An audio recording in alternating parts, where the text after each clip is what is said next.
What's up everyone, how are you all? Today we are back with another blazing Naruto story. What if Sasuke never left Konoha and became Naruto's rival Hokage? If you enjoy then please like, share and do comments. His movements were jerky, automatic, hardly their usual robust standards. Items were picked up, considered and then either discarded or stuffed into the mission bag in front of him. Surprisingly, he didn't take the things he'd thought he would.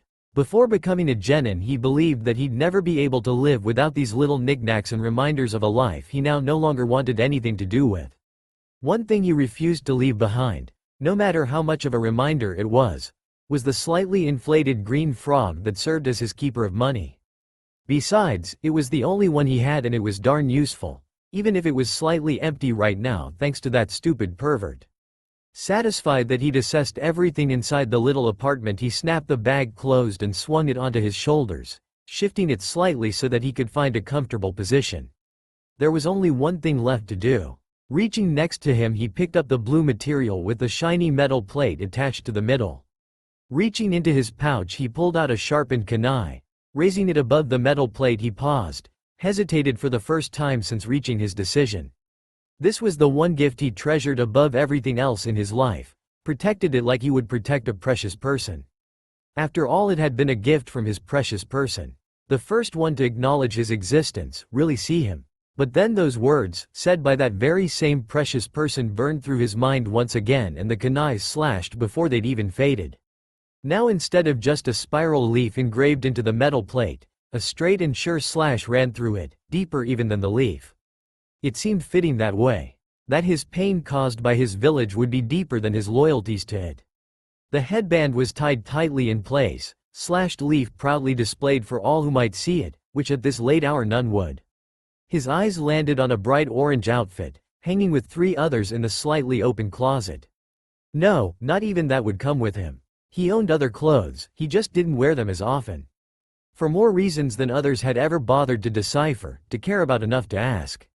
With a nod of determined approval he swept his gaze over the surrounding area one last time before leaving out the door and closing it behind him with a soft click. There would be no one to stop him, no one begging him not to go, so he did not hurry. He wouldn't even be truly missed until 2 days from now. If he wasn't at training tomorrow, no one would know because he'd be training alone. As it was, he'd just been released from the hospital. He hadn't waited to see if those he'd fought so ferociously for had made it, had been healed. His heart had been in too much pain. Instead he pretended to be asleep when anyone came to see him and was far better at it than most would have thought. No, he wouldn't be missed. No one had even come to catch him in his lie of being asleep. They'd all been far too busy congratulating him. The only reason he'd be missed at all is because they'd be wondering why the hell he hadn't been in trouble yet, and they always got nervous if nothing happened for 2 days. Even then, it was only nervous. No one would actually check on him till 5 days of inactivity had passed. He knew it all too well. He'd tested those boundaries just to see who'd come, if they'd come at all. Standing at the wide open gates, he stopped for a moment to take one last deep breath. After this there was no going back. Well, technically he had to get to the Land of Fire's border before there was truly no going back, but he'd made up his mind once and for all with the slash of his headband. He knew better than anyone what that slash would mean. He never went back on his word, so there was no going back now. I swear, on my ninja way, you will never reach your dreams. I'll be there to stop you every time you try. He whispered, no one around to hear him but himself. But he felt he needed to say this all the same, needed to promise it to someone, even if that was only himself. Because you stole mine from me. Then he disappeared into the darkness, hiding his tracks far better than anyone would ever give him credit for, which was half the reason he was leaving in the first place. Kakashi was still trying to wrap his head around the sight in front of him. The place looked like a hurricane had gone through it, yet at the same time it was an organized kind of chaos. Things weren't thrown across the room and sprawled on the floor in odd positions. No, things were neatly placed out of place. Like their owner had been looking for something and these items simply were not it.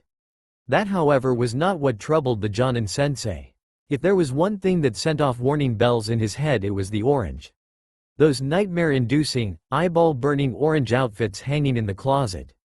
All 4 of them. Kakashi knew that the owner of said orange outfits only had 4 of them. He'd checked just to appease his own curiosity as to whether the boy wore the same clothes every day. He hadn't. He just had several of the same kind. He winced when he realized he didn't even know how long it had been since the place had been abandoned, and by the looks of things, that it had been. "Sensei? Is he in there?" a worried voice asked from behind him. Kakashi backed out of the place, a pale look on his face. He didn't know why, but he felt like he'd lost something special. It was completely silly. He wasn't even supposed to be here at all. He'd come because he'd wanted to get rid of a certain pink-haired student and her emo obsession. Apparently said emo obsession was in search of the once brightly clad teammate so that they could spar. Something about never getting a chance to see who was stronger in the Chunin exams, and perhaps something about settling a score. "No, he's not," Kakashi whispered. "That mission he was supposed to go on would have to wait. Come on, we had to go to the Hokage, now." Kakashi had grown uncharacteristically serious. Not even Sasuke protested with the usual glare. The two genin were forced to try desperately to keep up with the near-frantic pace their sensei set in his haste to get to the Hokage tower. Not even bothering with the door, the silver-haired Jonin went straight to the window. The office itself was in complete disarray, the new Hokage still trying to get everything in order. "Kakashi, what are you doing here? I gave you a mission." Tsunade immediately barked in anger. "I know you haven't finished it yet since I just gave it to you. We have a bigger problem. Naruto's gone, and by the looks of things, he left willingly." Kakashi reported, much to the shock of his two teammates huffing slightly behind him. "But I can't be sure just exactly how long it's been." "What? Naruto's gone, and by the looks..." Kakashi began to repeat, but Tsunade cut him off with a glare. "Shizune, get in here," the black-haired assistant squeaked in the other room before quickly hurrying into the Hokage's office with a quick "Yes, ma'am." "Get all the available genin in my office now." Tsunade barked, and Shizune didn't even stick around long enough to utter a hi. "Kakashi, you are now the team leader of the Naruto retrieval team. This is a mission you can't afford to fail. You know the consequences if you do. What makes that loser so special?" Sasuke drawled and suddenly found himself on the receiving end of some heavy killer intent. Kakashi interrupted before the Hokage could maim the last Uchiha. "Because, despite what you think of the loud blonde idiot, in the wrong hands Naruto becomes a dangerous weapon, capable of destroying the Leaf Village, any hidden village." "Why would he leave?" Sakura's voice was very quiet, confused. She had never thought anything like this to come from her annoying teammate. If there was one thing she respected him for, it was his infallible loyalty to the village. "Never mind why. We have bigger problems than just the other hidden villages stumbling upon him. Don't forget about the Akatsuki." A new voice added gravely as the owner of the voice stepped through the same window as Kakashi had just moments ago. "Jiraiya," Tsunade greeted stiffly. "So Kakashi, not only do you have to not fail this mission for the sake of the village, but you have to complete this mission for Naruto's sake as well." Jiraiya summed up, causing the Jonin to slump slightly under the pressure. "I'll do my best, but I'm not working with the best," Kakashi replied and reminded, his tone dark. Naruto hid high in the trees, suppressing his chakra and not moving a muscle. Below him, the familiar shock of silver hair announced the presence of his former sensei. He refused to think of the man as his sensei now. After all, rogue ninja did not have sensei. One thing he came to the conclusion of: his appearance would need to change more than his clothes. "Naruto, where are you?" Kakashi sighed, his head hanging down instead of looking up to the clouds, and as a consequence, missing the slight flash of a person moving at a high speed to another branch. The Naruto retrieval team had been foolproof in their planning. Kakashi had been satisfied that they would be able to find the missing blonde teammate before he even made it to the border. No matter when he had left, since there were only so many days he could have been missing in the first place. Shikamaru had concluded that Naruto had been traveling for 2.5 days now. He was sure of that. However, despite their planning and all their best efforts, they'd failed, and no one was even sure how. This was Naruto after all. Neji, Sasuke and Hinata had proved useless with their blood limits, surprising the owners more than the rest of the team. Not even Kiba and Akamaru had managed to pick up a scent. Because of this, Kiba was adamant that Naruto was either still in the village or he'd simply disappeared in a puff of smoke. Shino was silently agreeing with him because his bugs couldn't find anything either. "So who wants to tell Tsunade that we've failed?" Kakashi asked. I suggest we draw sticks. Neji suggested, and no one had anything better to offer. No one wanted to go home, but it had been a whole week now and they'd still found nothing. Not even the Anbu backup had found anything. Just where had Naruto gone and why could no one find him? Chapter 1 roughly 4 years later. I can't believe we got another boring mission. Konohamaru pouted. Just shut up and be thankful that you have won at all. Ebisu-sensei scolded. It was an age-old argument, one that was quickly becoming old. Secretly he had to agree with the teen. Yes, these missions were boring, and yes, he'd have liked something a little higher up in rank, but these kinds of missions were all that was left. Those teams usually scooped up and completed missions before the other shinobi even got a chance to know about them. There weren't anything higher than D rank and the boring C rank left. So Konohamaru should know better than to complain. It wasn't like they could do anything about it in the first place. I know, but I still don't see why we have to look for a stupid teapot. That's not a mission. That's an insult to ninja. Konohamaru yelled, his voice betraying the true extent of his emotions. He was truly upset that the only missions they ever got were akin to being messengers or delivery ninja. He believed that it wasn't a true test of a ninja's skills, and he was right. At this rate, none of the newer teams would ever progress. Ebisu was actually contemplating brining the matter up with the Hokage. The only cool part about this entire mission is that it's miles and miles and miles away from Konoha. If it hadn't been for this mission, I think we'd never leave the village. It's a good thing this darned teapot was so far. Moegi muttered. Ebisu sighed. When Moegi was starting to agree with Konohamaru, the situation was getting dire. They had to find that teapot, and fast. Ebisu was now decided. He and the Hokage were going to have a heart-to-heart. You know, if my calculations are correct, the next shop should be the one we're looking for. It's the 11th tea shop in the whole city out of 13. Udon announced with a sniff that made his teammates cringe. It better be. This whole hunting for a teapot that likely didn't exist was dead boring. Soon Konohamaru was going to lose his patience and start something, and naturally Udon and Moegi would follow, completely ignoring Ebisu. He hated it when that happened because he was always expected to explain to the Hokage why he couldn't control his team. Ebisu couldn't very well tell the Hokage to try teaching the brat Konohamaru herself. He was too proud to do that. Instead, he had to endure the brat, who had replaced his usual green-blue scarf with something a little more irritating. Bright fluorescent orange. He'd also gone from being slightly like the now missing shinobi, to being exactly like the missing shinobi. How was one poor sensei supposed to keep up with that? Walking into the antique tea shop, the 4 shinobi were careful not to bump over any of the displays in the cramped little shop. Once again, the 3 genin waited around while Ebisu spoke to the aging shopkeeper, who shook their head and muttered the same thing that they'd heard all week. They'd neither seen nor heard of the teapot that the 4 shinobi were hunting for. That's it. Konohamaru exploded as they exited the shop. I'm thirsty and Ebisu-sensei is buying us drinks. He proclaimed before promptly marching into an establishment across the road before the spluttering sensei could stop him. Wait, Ebisu called, hurrying to catch up to his genin team. They ignored him as always and went right on in. Oh no. Hey, Grandpa, I want a soda, Konohamaru demanded loudly when he walked right up to the bar. He either hadn't noticed the room's occupants or he was ignoring them. Udon and Moegi sure had, and were currently sticking very close to each other as they followed Konohamaru.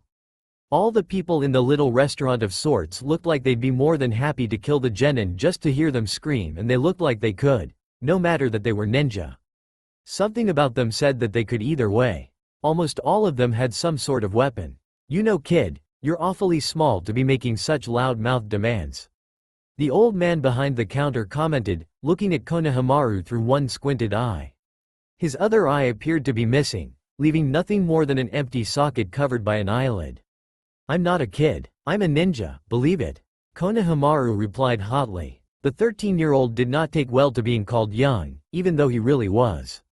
A ninja, are you? Hey, how honored I feel. What brings you 3 to my humble little restaurant? Nothing. They were just leaving, Ebisu stated forcefully, grabbing Konohamaru's scarf and dragging the spluttering boy back towards the door, only to find it blocked by a panting human mountain. Ebisu looked the guy up and down, his glasses sliding off his nose to show eyes so wide you could see the whites all round. Wow, his mom sure made him eat all his vegetables. Moegi muttered much to Udon's agreement. The statement caused the human behemoth to look at them, his face turning to a scowl. So there's more of you leave shits in here, eh? I thought I lost you. No matter, there's nowhere for you to run in here. He growled with a sadistic gleam in his feral eyes. No, see here sir, you've got this all wrong. Ebisu's little speech never got finished. A large meaty fist seemed to dislike his lectures as much as his genin did, since it soundly clocked him one, sending him straight into the wall with a loud crack. Sensei! Udon and Moegi yelled together. Oh man, how embarrassing. Konohamaru whined. That's supposed to be out, sensei? So who's next? I think the loud-mouthed punk perhaps. The giant focused his gaze on the stunned Konohamaru. As loud as he wasn't stupid. He knew when he'd met his match, and while he didn't respect his sensei, he did respect the man's rank. He was a special jonin, and if one punch was enough to knock him out, then what chance did he, lowly genin with no true experience, have against this guy? A large hand grabbed his bright orange scarf and lifted him from the floor, bringing Konohamaru up to eye level. A sense of déjà vu swept over Konohamaru as a similar situation flashed through his mind, one that featured a painted face and a scary redhead. Only in that situation a certain loud-mouthed blonde had been there to help. He didn't have that same luxury this time. Konohamaru, Moegi gasped in fear and concern, let him go. But she was too scared to actually move. Put me down, ugly. I'm not a toy. Konohamaru yelled with more bravado than what he was feeling. He couldn't yell his outrage again as a large hand smacked him across the face. His vision swam as that one casual slap to his face very nearly was enough to make him pass out. What was that, brat? I'm afraid I can't hear you? The behemoth mocked, shaking the dazed boy like a doll. Udon, do something, Moegi squeaked, hands close to her mouth as she watched in horror. Me? What do you want me to do? Udon stuttered, and he was right. They didn't actually know any jutsus other than the Waijutsu and the Academy standard jutsus. Their brief and hardly private exchange was met with rowdy laughter from the other people in the little bar. Ebisu groaned some, but otherwise he was still out for the count. Ironically, the ridiculous sensei was their only hope, and here he was sleeping on the job. You know, I'm not really opposed to killing a kid or two, but I do dislike torturing them. A quiet voice stated from the shadows, but the other people stopped laughing immediately. Apparently this person garnered some sort of respect in this place. Moegi and Udon turned their gazes to his shadowy corner with a slight sense of hope. Perhaps this stranger would be their savior. I'm not going down without a fight. Konohamaru chose that moment to recollect his bearings.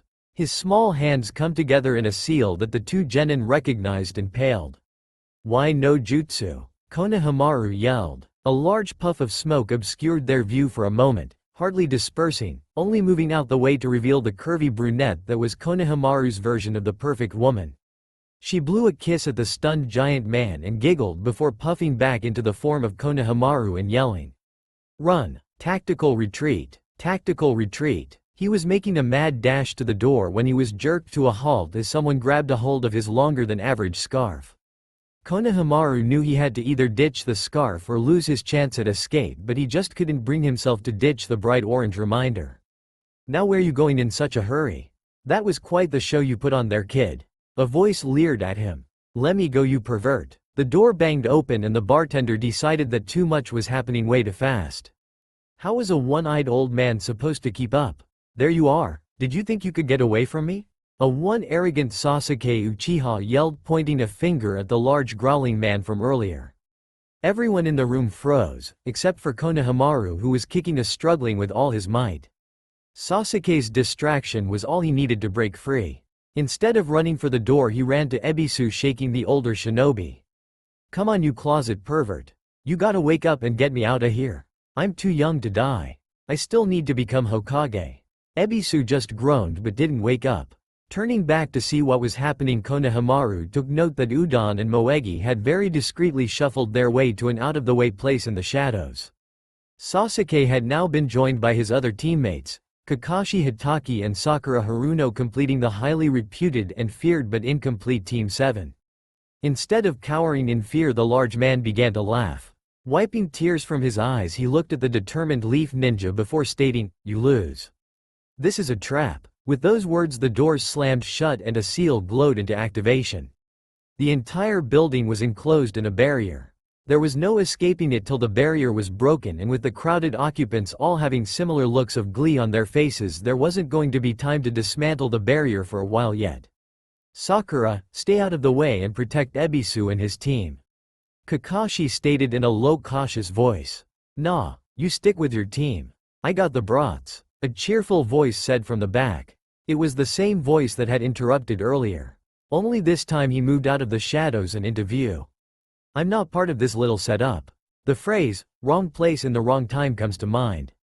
He continued, placing a hand on Moegi and Udon's shoulder so that he could steer them towards Konohamaru. Nothing of his face could be seen since he wore a mask, just like Kakashi's, and a pair of shades covered his eyes, reminding them of an aburame. A large, deep hood covered his head, casting his features into shadows, only further adding to the difficulty of seeing his features. That hoodie was a royal blue in color, while his pants were the standard baggy shinobi kind, blacker than a shadow and also slightly thicker in material. Perhaps denim, which was a really expensive material. His shoes were like shinobi sandals, only they were a deep brown and completely closed with neither openings by the toes or the heels. How do we know we can trust you? Sasuke demanded. If I wanted to kill them, they'd be dead already.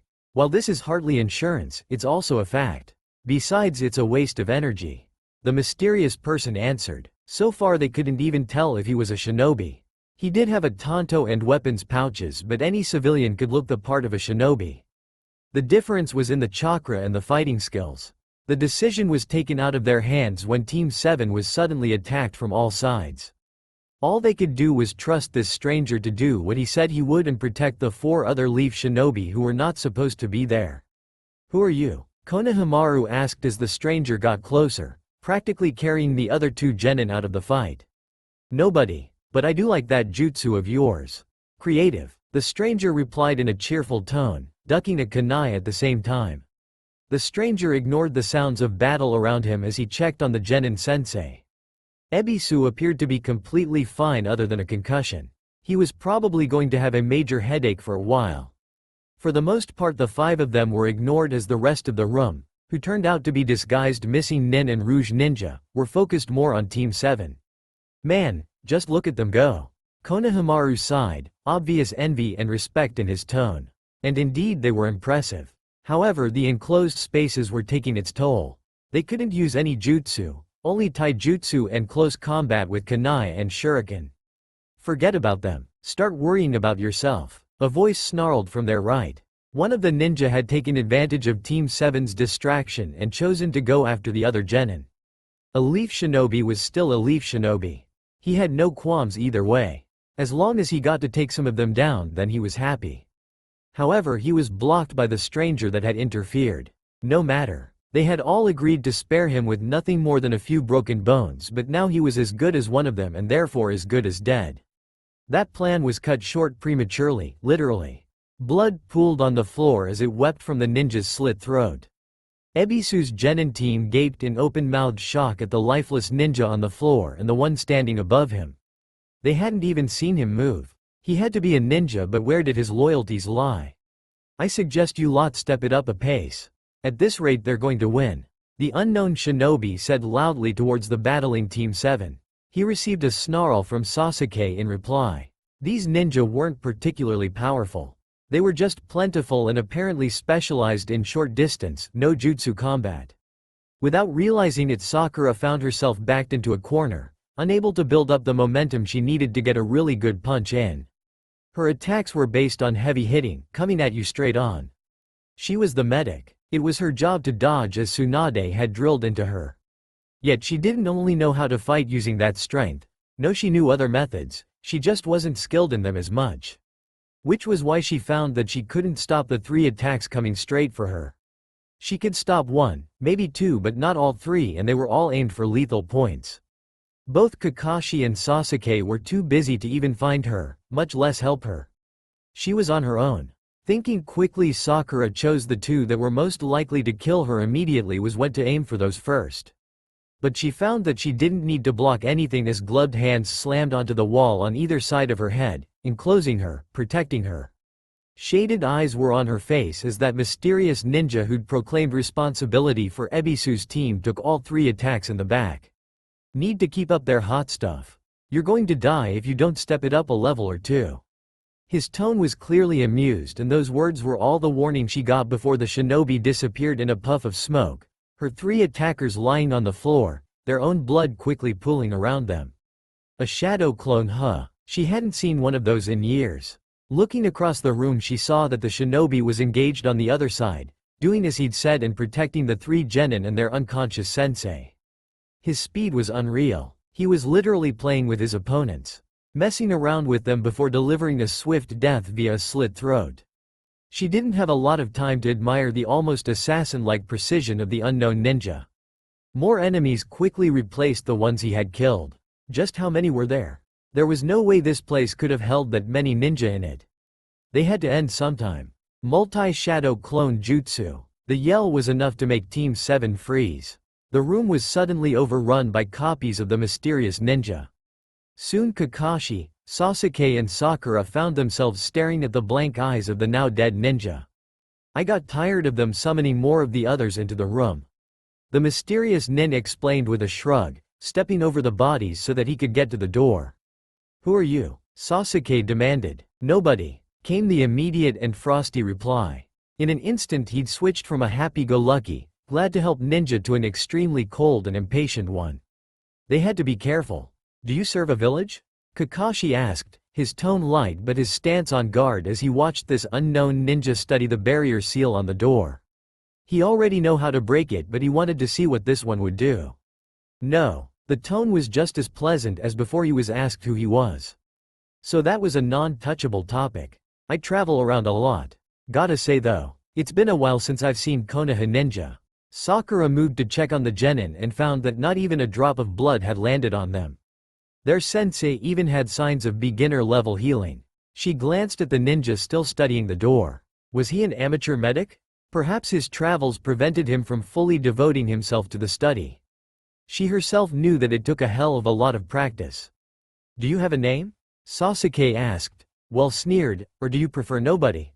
His question didn't even get an answer. Instead, one chakra-coated hand slammed against the center of the seal, causing the barrier to ripple. That wasn't what Kakashi would have done, but effective nonetheless. He simply overloaded the seal with more chakra than what it had been programmed to hold, since the person who's placed it there probably didn't have all that much chakra. The barrier disappeared and the mysterious ninja opened the door. He stopped for a moment to look back at Konohamaru and said, "That teapot you're looking for is in the very last store at the end of this city. Don't bother looking in the others. Try not to break it, it's the only one in existence." Then he was walking away. Well, that was odd, but I'm not complaining. Sakura sighed, brushing her hair away from her face. I still want to know who the hell he is. Sasuke growled. Either way, we should start heading back. Our mission is now complete. Kakashi noted before pulling out a familiar orange book. Sensei, have you seen this? Udon asked, coming over to the table that Ebisu and Moegi were already seated at. They'd rented 2 rooms for the night since Ebisu still had a headache after Sakura healed his concussion. All 3 genin had been strangely quiet, but Ebisu hadn't thought anything odd by it. After all, they'd just witnessed a massacre. Ebisu himself felt more foolish than he'd ever felt in his entire life. He's been knocked out, leaving his genin completely defenseless in an unknown city with a bunch of questionable individuals who had turned out to be rogue ninja out for Konoha blood. Worse yet, Team 7 had seen it all and had to bail them out. His only comfort was the fact that Team 7 had been bailed out by a single unknown shinobi. Udon was now waving a piece of paper at his sensei, demanding his attention, and Ebisu took the offered paper. Scrawled across it rather hastily were the words, "Heading back to Konoha on my own. I need to train more. I'll never catch up to Team 7 looking for a stupid teapot. Konohamaru. P.S. I hope you're feeling better when you read this, Ebisu-sensei. Take it easy, you hit your head really hard." They'd found the teapot exactly where the unknown shinobi had said it would be, and Moegi treated it like it was a diamond. No one complained, because if that thing broke, there went their whole mission. "I'm going to kill him," Ebisu growled, getting to his feet. "Get your things, we're leaving," he added over his shoulder to the 2 unsure genin, who nodded and raced off to get their things. Ebisu was mentally kicking himself. How hadn't Nae noticed the lack of a person in Konohamaru's bed? Oh, right, been trying to be nice by sneaking out without waking them. How had Konohamaru snuck past him? His head injury had made him far more tired than usual, that's how. With a sigh he paid their bill and stood outside waiting for the remainder of his team. The pace back home was going to be hellish so that they could catch the little bastard. It would be good training for Udon and Moegi, who really needed to work on their stamina. The three shinobi set out immediately, Moegi still careful of the teapot she had designated to carry the way home. Sasuke paused on his tree branch, cocking his head to the side. He held up a hand to signal to his teammates to stop, which they did so immediately. They each took turns being team leader and this mission was his turn. It had been a long time since Kakashi had been the undisputed leader of Team 7 and he personally didn't mind. Tsunade, however, wasn't informed of this little arrangement. Mission reports were always doctors so that the roles on the paper were not what the roles on the mission had been. They actually wrote those reports together, huddled over Kakashi's small table and joking about the way they were writing it, all the while being extremely careful. After all, they had to be truthful since lying was an offense, yet they had to be secretive if they wanted to continue doing missions their way. If the Chunin that checked their reports, though it was strange that Kakashi had such varying leadership tactics, they never said anything. They probably thought it was normal for the Jonin. Now they were waiting, since Sasuke had clearly sensed something. Kakashi let him have the role of leader, not stepping in even though he'd already sensed the problem himself. He was surprised at Sasuke's reaction time. He was getting quicker and quicker. A harried-looking Ebisu burst through the trees, not at all being cautious about his path.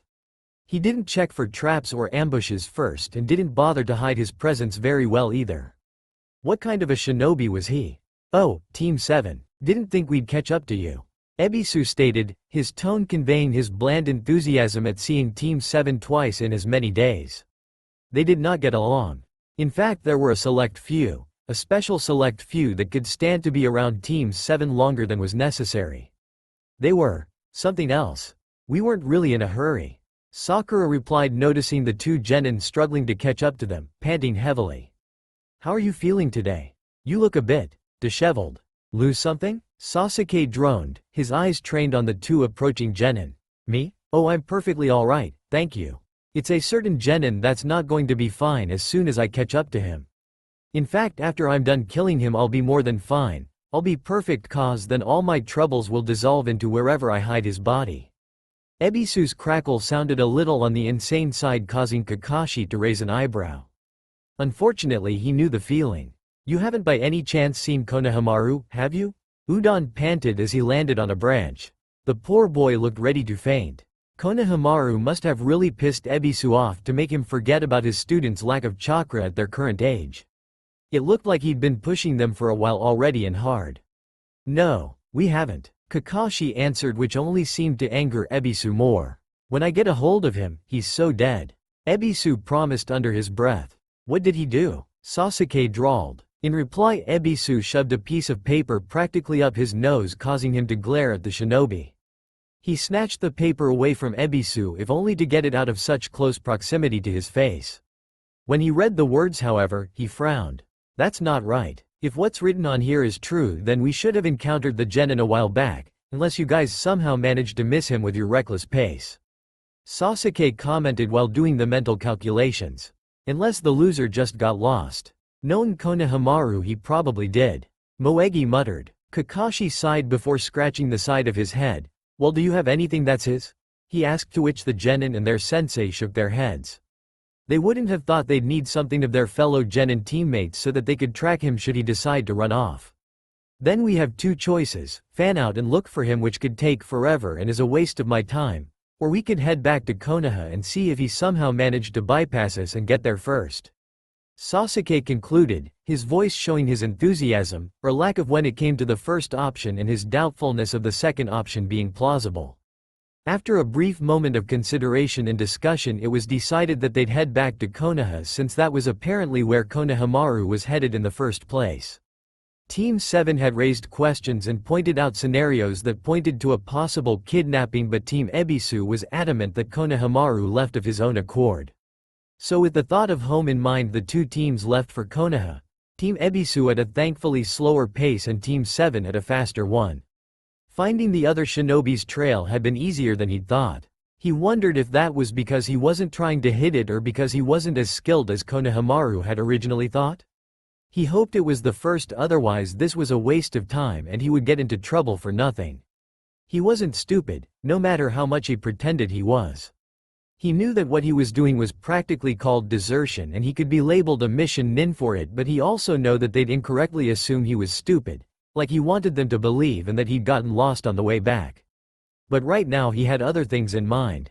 He had a goal and nothing was going to stop him from achieving that goal. If the Hokage would allow him to progress as a ninja, then he'd find someone who would.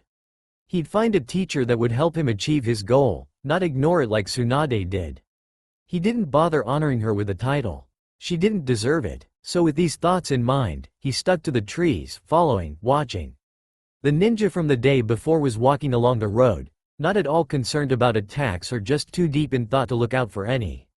Konohamaru wondered if he'd be successful in an attack. Probably not, and not the best first impression he'd made, so he stuck to the branches. He was so engrossed in his task that he didn't sense the other ninja in the tress till it was too late.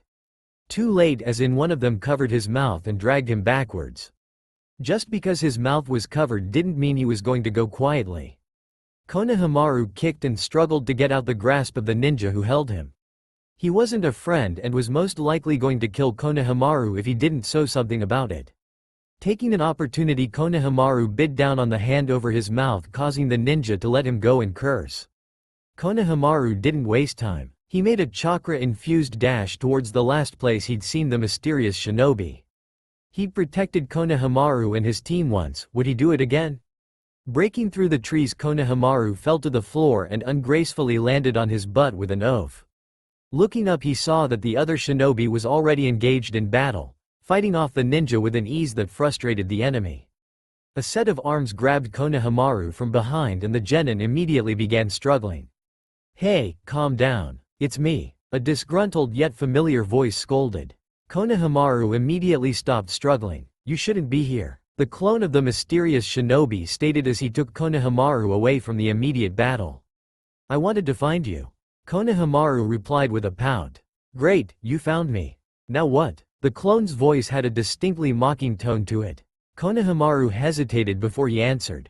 He wasn't sure how. This had all seemed so much easier in his head. For a brief moment rejection entered his mind, but he pushed it away, refusing to even consider it a possibility. He was saved from immediately answering by the arrival of more enemies. Konohamaru had never been so indirectly attacked before in his life. Yet this was the life of a true ninja, not the baby missions they kept getting. He wisely stayed out of the way as he watched a clone fight just as well as the original would, even taking hits that would normally dispel a normal shadow clone. He was fast. So fast sometimes that Konohamaru couldn't even see him move, but something had happened, so he had to assume that he did. He didn't even use a single jutsu. Konohamaru knew the battle was over when the original burst into their small clearing and killed the last of the enemy while his clone finished with his opponent before disappearing in a puff of smoke. "So, what do you want?" "I want you to teach me," Konohamaru stated as bravely as he could. He knew that this ninja didn't have to protect him. He also knew that this ninja could easily demand payment in return for having protected him twice. Most ninja didn't go out of their way for nothing. No. The answer was immediate, without thought nor consideration. "Why?" Konohamaru childishly demanded. "I don't have time to teach Pipsqueak Wannabe Ninja. In case you haven't noticed, I'm not exactly the safest person to hang around with. You should just go home, kid, while you still have one that wants you. Please, I need to get stronger so that I can reach my goal, and I can't do that in Konoha." He knew he sounded desperate and childish, but he didn't care. He needed this ninja to teach him. "Hey, I thought Konoha was producing top-class ninja at the moment. What makes you any different? I'm sure if you have a little patience then the progress will start to show." The unknown ninja was now waving his hand dismissively, almost turning around so that he could leave. "It's complicated. Back home, only 4 teams are acknowledged while the rest of us are ignored. They're called the Rookie 9 and Team Guy. All the training efforts are focused on those 4 teams. All the missions go to them as well. I've been a genin for nearly 2 years now and I only know the academy jutsus and the jutsu I used at the bar yesterday. I've never been on a mission higher than a D rank. My sensei, Ebisu, he tries but we never get time to do any real training because they keep giving us these lame D rank missions that take up all our time, like looking for a non-existent teapot. Konohamaru's explained in a rush, his anger at his situation leaking into his voice as he clenched his fists. I don't know why, but it's like they've forgotten that other teams need to progress too. Without those 4 teams, Konoha will fall. It's weak and lazy and no one seems to notice or care. But I do. Konohamaru's voice changed to depressed, soft. You know, kid, telling me that is akin to telling me village secrets. I could use the information you just gave me to bring down your entire village. Konohamaru's head jerked up so quickly his almost damaged something, his expression the very definition of horror. Don't worry though, I've no interest in Konoha. However, if what you say is true, then Konoha has changed from the village I knew it to be. The relief at these words were all too visible on the young genin's face. It is different. Ever since he disappeared, things have changed. That's why I want you to teach me. If I go back to the village, I'll never get strong enough to achieve my goal. Konohamaru murmured sadly. He knew that if his grandfather were still alive, he'd weep in despair at the state of his beloved village. On the outside they were still as powerful as ever, but on the inside they were falling apart, and it was only a matter of time before someone else figured it out. Konohamaru had to be strong for that. He had to defend his village. Your goals, Nei? What are your goals? To become the strongest ninja. There was that mocking tone again. Konohamaru squared his shoulders and looked the unknown ninja straight in the eye, his gaze determined. To get strong so that I can protect those precious to me, so that what happened to my brother never happens to anyone else, and so that I can find my brother. His statement was met with silent consideration as his words were analyzed. Konohamaru almost held his breath as he waited for an answer. Tell me something, kid. What will you do if, when you return to Konoha, they won't accept you back? Right now, you can still redeem yourself. Say you got lost and the most you'll get is a slap on the wrist. No, I won't give up now. I'm not going back on my word. If they won't let me come back, then I will find my brother first and protect Konoha second, even if they don't know that I am. Konohamaru replied without hesitation. This seemed to be the answer that was desired. A tension that had been building without Konohamaru realizing it suddenly lifted. When you're not calling me sensei, you can call me Nin. It's short for ninja. I'm not giving you my real name and I'm not babysitting you forever, kid. I'll train you for 6 months and exactly 6 months. It's up to you how much you learn in that time. I just hope for your sake that your village doesn't send hunter nins to find you, because that means they consider you a missing nin. They were almost to the village now and they'd seen no sign that Konohamaru had even stopped to camp for the night. He couldn't have gone straight through. It would have been impossible since the city they had gone to was a week's worth of traveling from Konoha. The brat wouldn't have been able to pull it off. Sasuke frowned when he considered the possibility that they'd misjudged in their decision not to go look for Konohamaru in the city. It was too late now. The trail he'd taken would no longer be traceable. Team 7 didn't voice their opinions out loud since Team Ebisu were happily making plans of what to do when they found the boy, and they seemed to be in 2 minds about it. Those plans ranged from squeezing the life out of him with the power of a relieved hug, or to simply squeeze the life out of him with the power of throttling hands. Sasuke was leaning towards the latter while Sakura was leaning towards the first. The boy's disappearance was troublesome, to say the least. How could one genin get so hopelessly lost? Surely he could ask for directions? When the gates to the village came into view, Team Ebisu got more vocal while Team 7 grew more somber. Kakashi dashed ahead, speaking quietly to Kotetsu and Izumo, whose happy greeting died only to be resurrected as grim seriousness. Both looked at each other as their eyes glazed over in thoughtfulness. Then both shook their heads. Team Ebisu and the remainder of Team 7 landed next to Kakashi, who sighed and turned to them. Looks like we're going to go see the Hokage. Team 7 were ordered to go back to the city and fence Konohamaru. The 3 inwardly groaned but didn't say a word of protest. The Hokage was far too furious. They did feel sorry for Ebisu. The poor special Jonin got reamed. When he tried to splutter out that he'd been injured, the Hokage only threatened him with demotion. Eventually the poor spluttering shinobi wisely shut up while Tsunade had her way with him. Needless to say, Team 7 knew that going back to the city would be useless. It had taken a week to get to Konoha, and it would take another week, maybe half, if they really pushed it to reach the city again. By the time they got there, any trail left by the genin would be cold and they'd have to search the hard way. Now if Konohamaru had done what Kakashi suspected he had, then he knew they'd never find the boy unless he chose to let them find him. But orders were orders. Before they left, Kakashi paid a visit to the torture and interrogation head, Ibiki. He wanted to know what the man knew about a certain unknown shinobi with no loyalties to any village. After visiting Ibiki, he deterred to find Jiraiya, who after Naruto's disappearance remained in Konoha. Between Tsunade and Jiraiya, they both made decisions where the village was concerned and basically ran the place together. Every shinobi in Konoha knew that an order from Jiraiya was the equivalent to an order from the Hokage, and as such anything he wanted he got. Trusting in the two shinobi's skills to uncover anything on the lone ninja, Team 7 headed back to the city in what they knew was essentially a wild goose chase. Konohamaru was not going to be found. It was late at night, the moon in the sky hidden behind clouds. The ninja was perched on a branch, ready and waiting for his chance. If one looked where he was, they would not see him.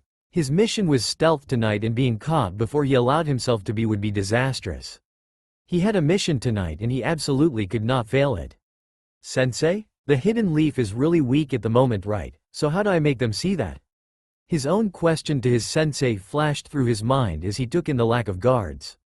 Well, that's easy. You teach them a lesson in humility by exploiting those very weaknesses.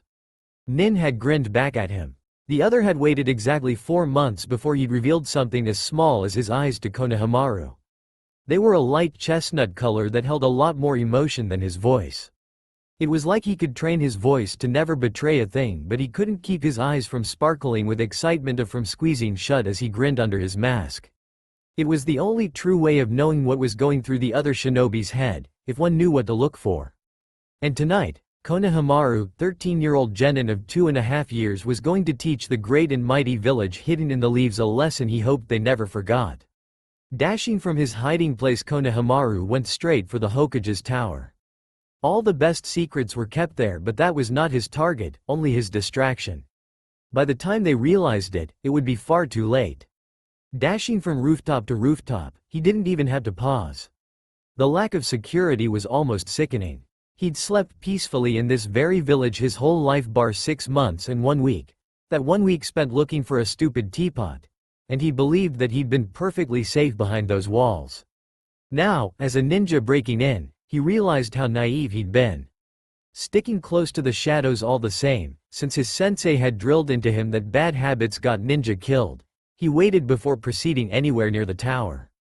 He frowned when he noticed that the light was still on in the Hokage's office. Well, that certainly saved some time. He originally hadn't known where Tsunade lived. Every Hokage was different since it was a safety procedure. He remembered as a child that visiting his grandfather had always been a tedious thing unless he went to the place the third Hokage was sure to be, like the mission room or his office. If that light meant the Hokage was still at the office, then he didn't have to waste the chakra needed to create a sufficient diversion. He'd only have to use a single jutsu, but that jutsu was a costly one. For one thing, he still had to iron out a few kinks, and for another, it was a high-level jutsu, probably higher than S rank, which would probably cause it land smack bang in the Forbidden Scrolls. It was a Nin Sensei original and Konohamaru had permission to use it. The honor was almost overwhelming. As the man's student, he knew how intensely guarded the man was about his identity and anything that would lead to it. So that meant anything that was his alone. They both knew that by giving Konohamaru permission to use the jutsu, by teaching it to him at all, and should he ever have a need to use it, it was like giving the technique to the hidden leaf. Konohamaru hadn't questioned his sensei when he'd been told that he would be learning the technique. He could see the strain in Nin's body as he spoke about it, so he'd wisely kept shut and simply learned. It had taken him precious time to learn not to argue with Nin about something. If Nin said do it, he did it, but it hadn't always been that way, and thinking back on it now, he realized what a huge mistake that had been. After all, 6 months was hardly any time at all. He would have had time to learn so much more if he'd actually stopped being so stubborn in the beginning. And Nin had known a lot. The ninja was skilled in almost every area imaginable, aside from genjutsu. He said he just didn't have the delicate chakra control needed, and as such his medical ninjutsu was just as rudimentary. Nevertheless, Nin knew something of everything. When Konohamaru had asked him why, Nin had explained that he'd struggled to find things that he was truly good at. He'd wanted to get as strong as he could so that he could achieve his own goals, and since he knew his opponent would be just as strong if not stronger, he had to find something he truly excelled at. So to find it, he'd tried his hand at everything, and because he was just such a stubborn, thick-headed fool, sometimes he didn't give up on anything until he'd mastered it to the best of his ability.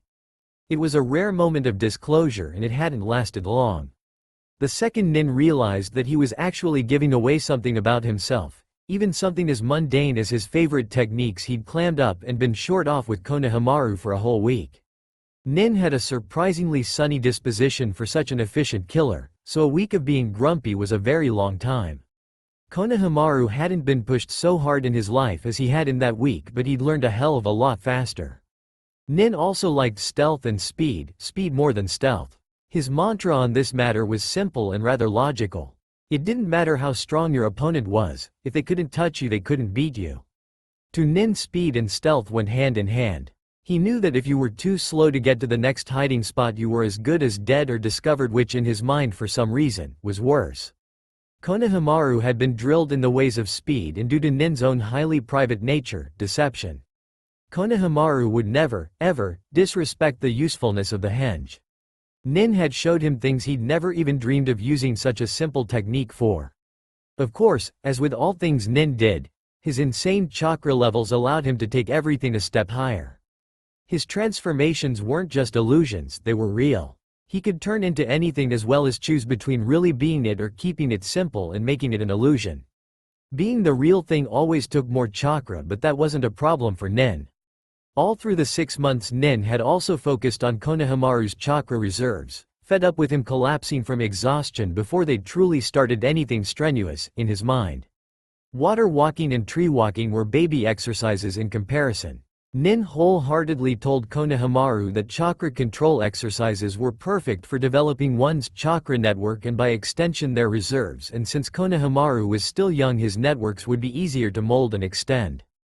Konohamaru had muttered rather darkly at the time that he wished Nin would take his exercises and shove them up his royal ass. He had a perfectly good reason for being so snappy at that moment in time.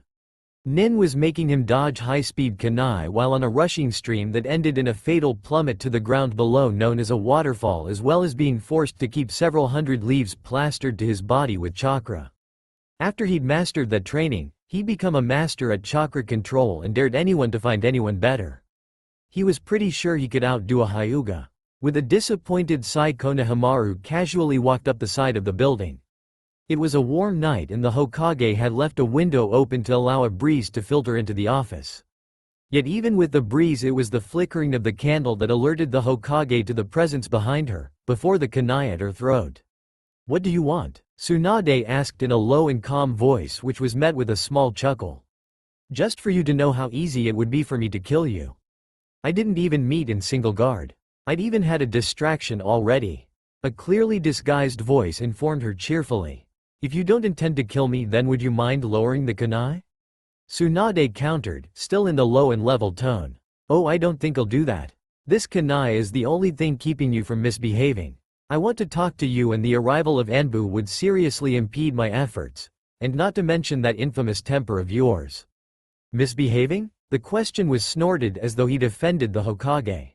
Probably had, but he didn't care so much. "Well, would you care for a drink?" Tsunade offered, seeming to come to terms with the pointy and sharp object by her neck.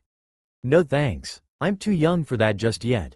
Konohamaru replied automatically, but immediately mentally cursed. He'd already given away something vital. Too young? I find that hard to believe.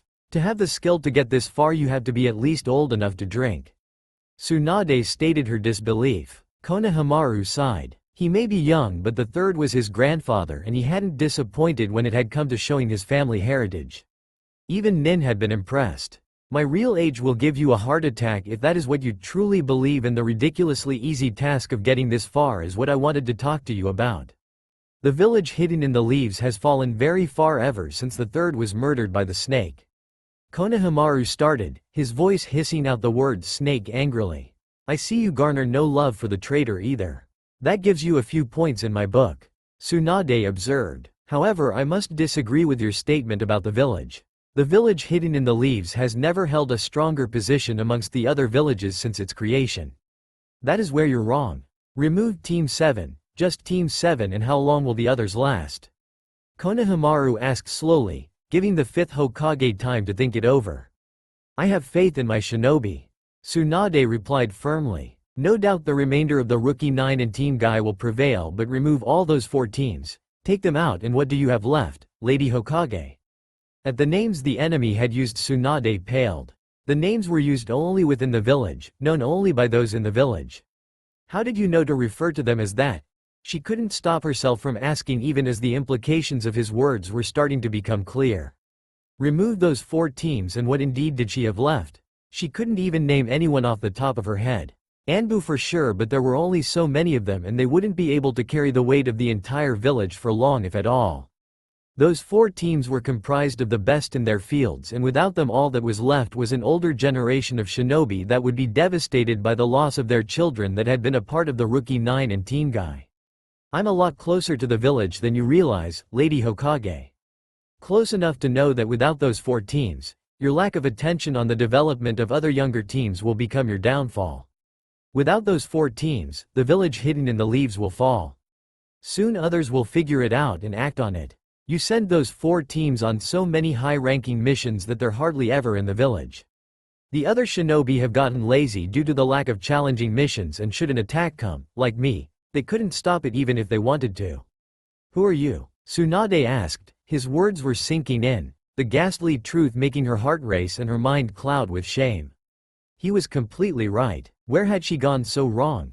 The advantages of being a woman in this case meant that she was perfectly reasonable when the occasion called for it, and a kunai to the throat tended to make one very open-minded. While a male in her position would profusely deny any weakness in the village due to sheer ego, she could recognize and reason that there was indeed a huge weakness and it was all her fault. Luckily for you, an ally. I know of the Leaf's predicament because I was the first to see it. It angered me that you could allow it to happen. As a student of the 3rd, I'd never believed you could be so careless. Further proof of my words can be seen in the Chunin exams. In the last one, how many Leaf Genin made it to the 3rd round and got promoted? Tsunade was forced to conclude that while the Leaf Genin were making it to the 3rd round, it was only because of the reputation they had garnered from the Rookie 9 and Team Guy. Ever since their involvement in the Chunin exams that had ended in the death of the 3rd, word had spread about the Leaf's uncanny ability to produce powerful genin. As a result, the battles were almost always won before the fight had even started due to fear, and as a further result, genin were not being promoted to chunin because they weren't being given the opportunity to show the Hokage if they deserved to be promoted or not. Tsunade had waved away the genin senseis and their concern. They'd stated that while the genin had made it to the 3rd round, their skill level wasn't anywhere near the other genin from the other villages, and it was only a matter of time before they figured that out. Many had argued that the generation that had bred the Rookie 9 was a fluke, almost a freak occurrence. Ebisu in particular had begged the Hokage to pay more attention to the training of the younger genin, but she'd been too assured in their current position of power. They still had it, but if what this enemy, no ally, said was true, and the signs were now glaring at her proving more and more to be in the ally's favor, then they were in deep trouble. I figured I should point this out to you before it became irredeemable. The voice was different now, younger. I also realized that should this incident become public knowledge, I mean the fact that a mere genin was able to get into the Hokage's office and in a position to kill said Hokage, then the leaf will fall for sure. That is not my goal. My goal is to protect the village, just as my grandfather did. The kunai was removed from her throat and she turned around to face the boy clad all in black and wearing a mask. As she watched, he removed the mask to reveal the grim face of Konohamaru Sarutobi. Yes, Konohamaru, it's best if this was kept secret. Tsunade agreed before she suddenly struck out and grabbed the unsuspecting boy's ear. Where the hell do you think you've been? She demanded, angry. Do you have any idea how many resources went into looking for you? It was like Naruto all over again. Asuma won't even talk to me. Tsunade had gotten to the emotional stage just as Nin had warned him.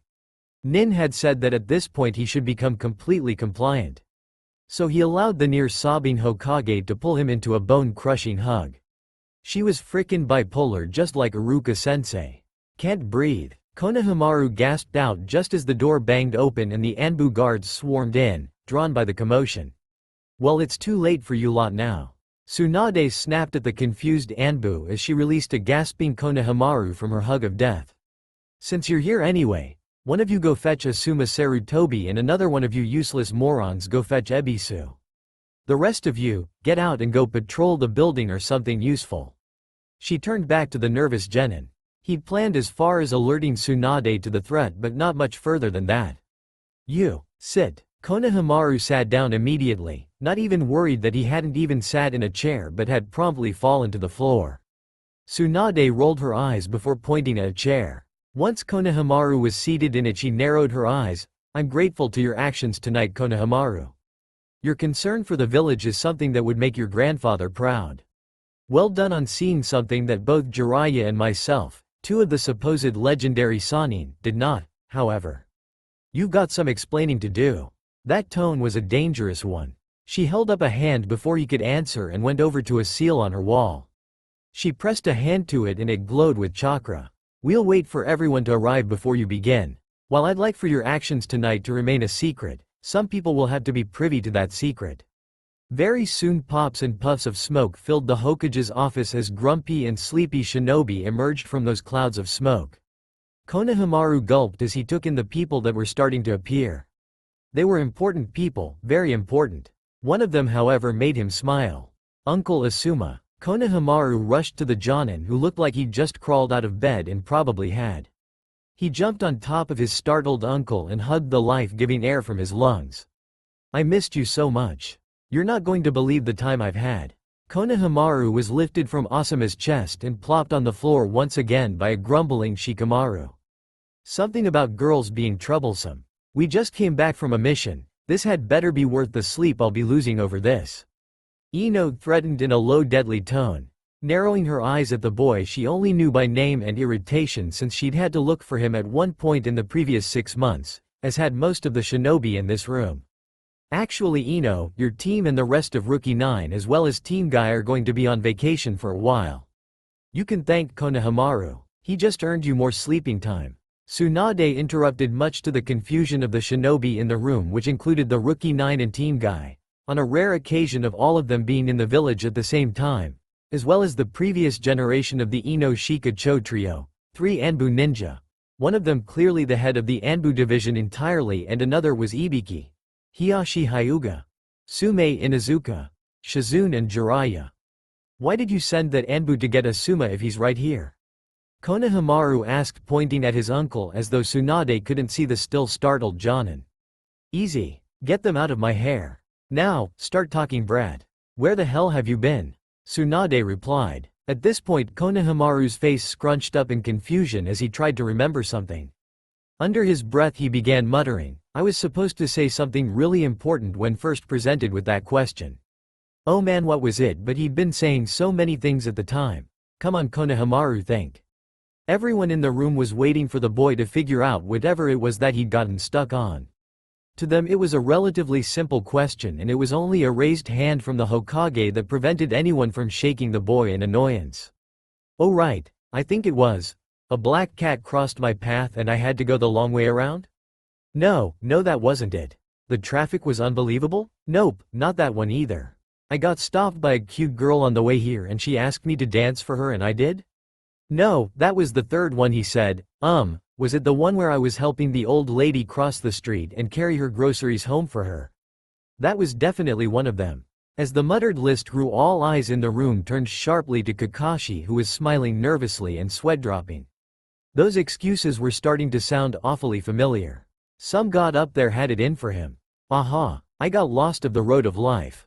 Konohamaru grinned at them as though he'd just accomplished some unimaginable feat. Hitaki, Tsunade said slowly, why is Konohamaru able to recite almost all of your excuses? Beats me? Kakashi shrugged, suddenly feeling very nervous. Ask him. Nin said that you of all people would appreciate that one. Konohamaru pouted. He said that as the copycat ninja you couldn't even claim copyrights. Another question for you. Who's Nin? Tsunade asked before Kakashi could reply and escalate the situation. My sensei. He's the one I've been with the past 6 months and probably the reason why you couldn't find me. He's very good at hiding. Konohamaru replied with a sagely nod. How did you find him? Sasuke sneered. Konohamaru shrugged, he was just there. I don't think he was trying to hide just yet. He did tell me once that no matter how hard he tried there were 3 people that he knew that could always find him. Well, I'm glad the brat's back and all, and it sure would be interesting to hear his story, Lady Hokage. But what are most of us here for? I'm sure that the only one you really need at the moment is Sarutobi. The head of the Anbu asked quietly. Fair enough. Konohamaru, I'm sure you've noticed, is in my office at an ungodly hour, dressed all in black, and has a mask in his hands. As the Anbu head, what does that mean to you? Tsunade replied with a smile that Konohamaru knew meant the man was already in trouble no matter what answer he gave. He didn't. Asuma gasped, suddenly finding his voice. Oh yes, I did. Village security sucks. Be glad it was me and not the enemy. Konohamaru responded hotly. I don't get it. Ino yawned. Konohamaru sighed before moving quicker than anyone had thought the young genin capable of. Before Ino could finish her yawn, she found herself on her stomach, a knee to her back and a kunai to her throat. You really shouldn't drop your guard. Even in the Hokage's office, which I just broke into. This time it was Asuma who pulled him off and plopped him in the chair he'd been seated in a few moments ago. To be on the safe side, he wrapped chakra wire around his nephew so that he would stay in the chair. It's really sad, Uncle Asuma, that you think that'll hold me. The pout was back. It used to. Asuma muttered, hands itching for a cigarette but respecting the Hokage enough not to smoke in her office. Now, Konohamaru, to be focus on the little things, alright? You're getting off track here. Let's start with your mission. Asuma was kneeling in front of his nephew, taking charge of the situation since he'd finally wrapped his head around the idea that after 6 months the kid honestly and truly was standing in this room. Well, we had to find a teapot. As a genin of 2 years, that's insulting, I tell you. And not to mention the fact that I never got any time to train because Lady Hokage sent us on D-rank missions all the time. As a result, when our sensei was knocked unconscious, we were left completely exposed. We didn't know any jutsus other than the academy jutsus and the Why no jutsu. We were completely helpless, forced to rely on the help of a stranger whom had no obligations to us and could essentially turn on us at any moment. It was the most terrifying experience of my life. Konohamaru's voice had turned hard, cold, yet sad. You've been a genin for 2 years already? Asuma breathed as though this information was a surprise to him. 2.5 now. Anyways, I watched as this stranger toyed with opponents that would ultimately kill me with no effort at all. There was no challenge in it for him. And even though they won't admit it, he even had to bail out Team 7. He says that if he hadn't been there then none of us would have made it. He'd heard them planning the ambush and had decided to stay out of curiosity.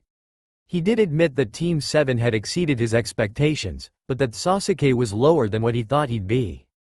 It was like he'd heard of you guys a lot. Konohamaru was looking at the members of Team 7 now who'd stiffened at his words, not liking the weakness in them. Wait, so he was only in that bar because he knew that they were going to ambush Team 7. If that's true, then you guys owe this guy one. Ibiki whistled before clapping Kakashi on the back, jostling the Jonin. I wanted to get stronger too, but I knew that staying in Konoha wouldn't allow me to. Firstly, all I get is more lame D-rank missions that wasted my time I'd rather have spent training, and secondly, next to the rookie 9 and team guy, all other teams are invisible. I could have demanded something more till I was blue in the face, but you'd never have listened.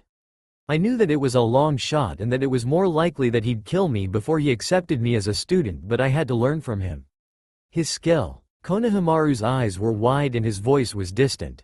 It's crazy just how much he knows, just how good he is.